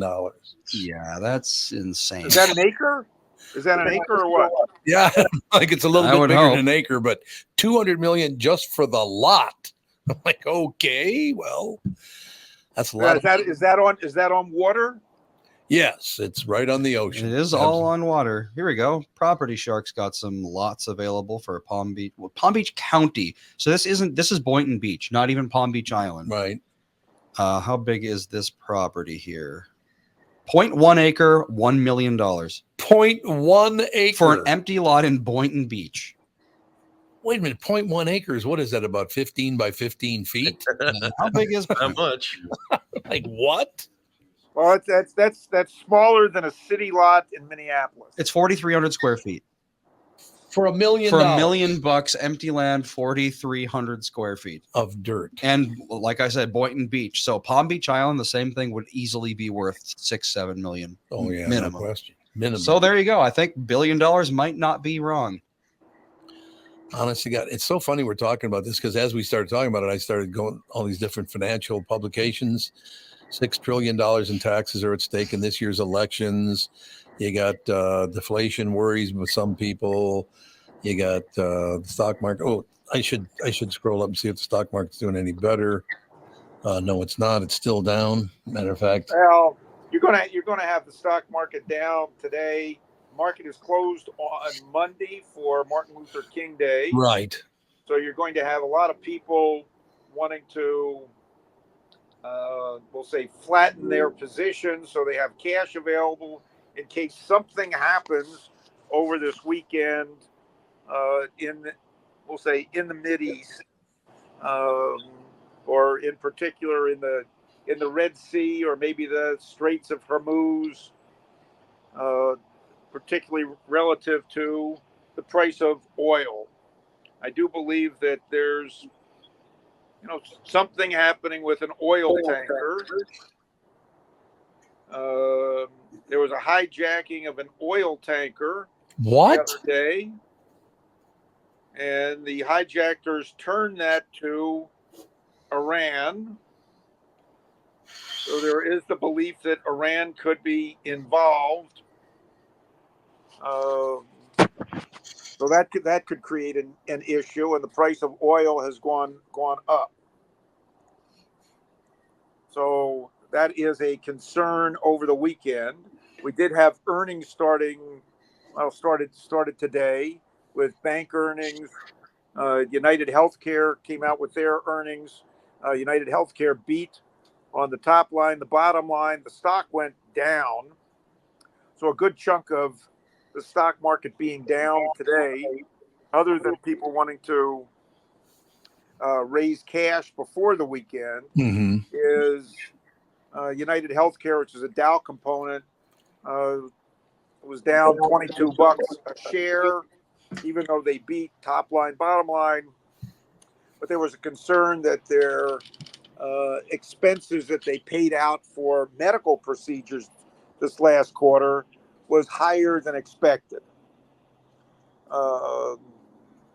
Then you've got issues with Boeing. I think Boeing has got some, people are worried again about the Boeing 737 MAX and bolts falling off of airplanes. Yes.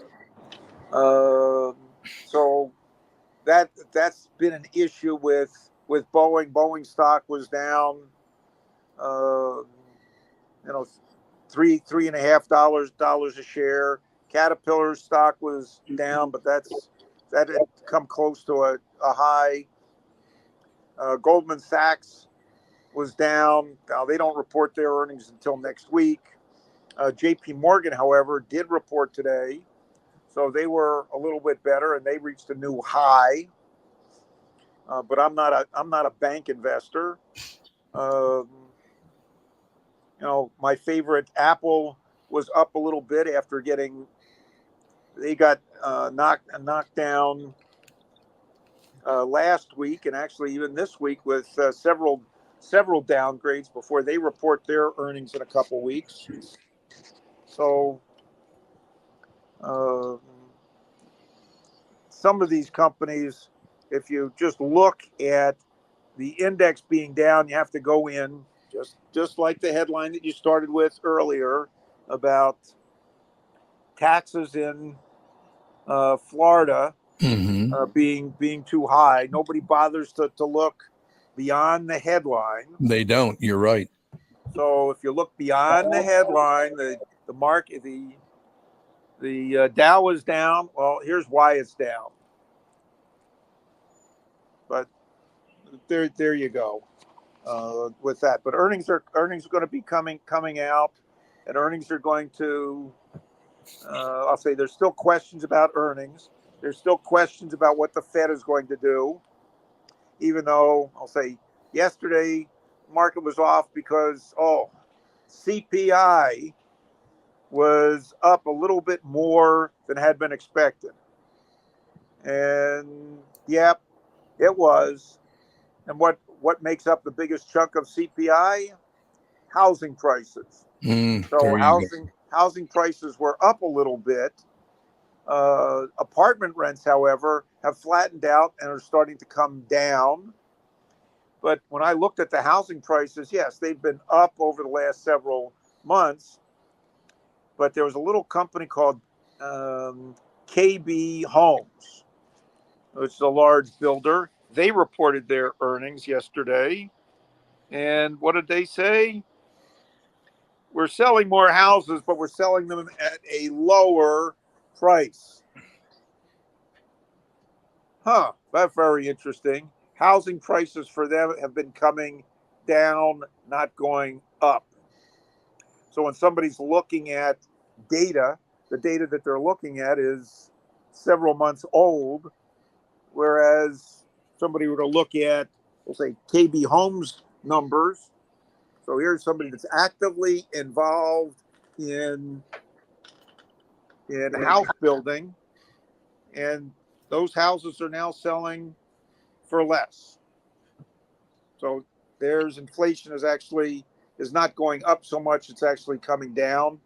And then today, the producer price index was surprisingly down. So inflation is actually, with producer prices, is actually coming down.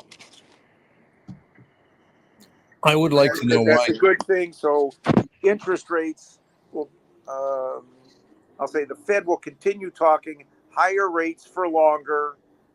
But I do not believe that they're going to aggressively cut rates this year unless the economy really stalls out or unless we sustain inflation below their 2% target. I want to know why it is that KB Homes doesn't stand for Catherine Brandt. Well, you want to ask her. Just bring her into the studio and ask her. Maybe it does stand for Catherine Brandt, and she never told me. That's a possibility. There it is. She's hiding things from you. Exactly. And how long have you been married? So it'll be 40 years on July 7th. And she's still hiding things from you. There you go. Multi-million-dollar corporations. She's hiding from me. We got 1 minute. Any closing words from everybody? Crazy Dave. I love Crazy Dave, by the way. I don't know who put that up. That's from the Kentucky contingent right there. Kentucky. He thought that's what it should be, so I switched it over. So you switched it. Tevin, Dave, Andy, any closing arguments? I don't think so. I got nothing. My closing arguments: buy stocks, buy growth stocks, and particularly buy stocks that are involved in the internet, which now includes artificial intelligence, leisure-related businesses, which we like, and and buy growth. You'll do well over a long period of time. But of course, there are always periods of time when things don't go as well. And that's where you may have to make sure you keep cash in the sidelines to buy low when your favorite companies sell off for no good reason. We'll get it done. Josh, thank you very much, sir. You have a great time. Looking forward, hopefully, to seeing you in the next few days. Yep, looking forward to it. Crazy Dave, Tevin, Andy. We'll talk to you on Tuesday. Remember, on Tuesday, the morning show will be start at 8 like it always does, but it'll be over by 9:30. And then the family show will be on from 9:45 to 10:45. It'll be magnificent. Yep. Got to wake up earlier. Oh, and people are wondering about like the regular guests, Judd, that sort of thing. They're all staying. They're all staying. Yep. There's just going to be basically less downtime between them. Basically, no downtime between them. Yeah, it's going to be a very fast-paced show, a lot of information, and you not have to dig through 3 separate hours to find what you want. It'll be on 1 hour and a half download. It'll be much better for the listeners too. No doubt about it. All right, we'll talk to you Tuesday. Thank you. Look forward to it.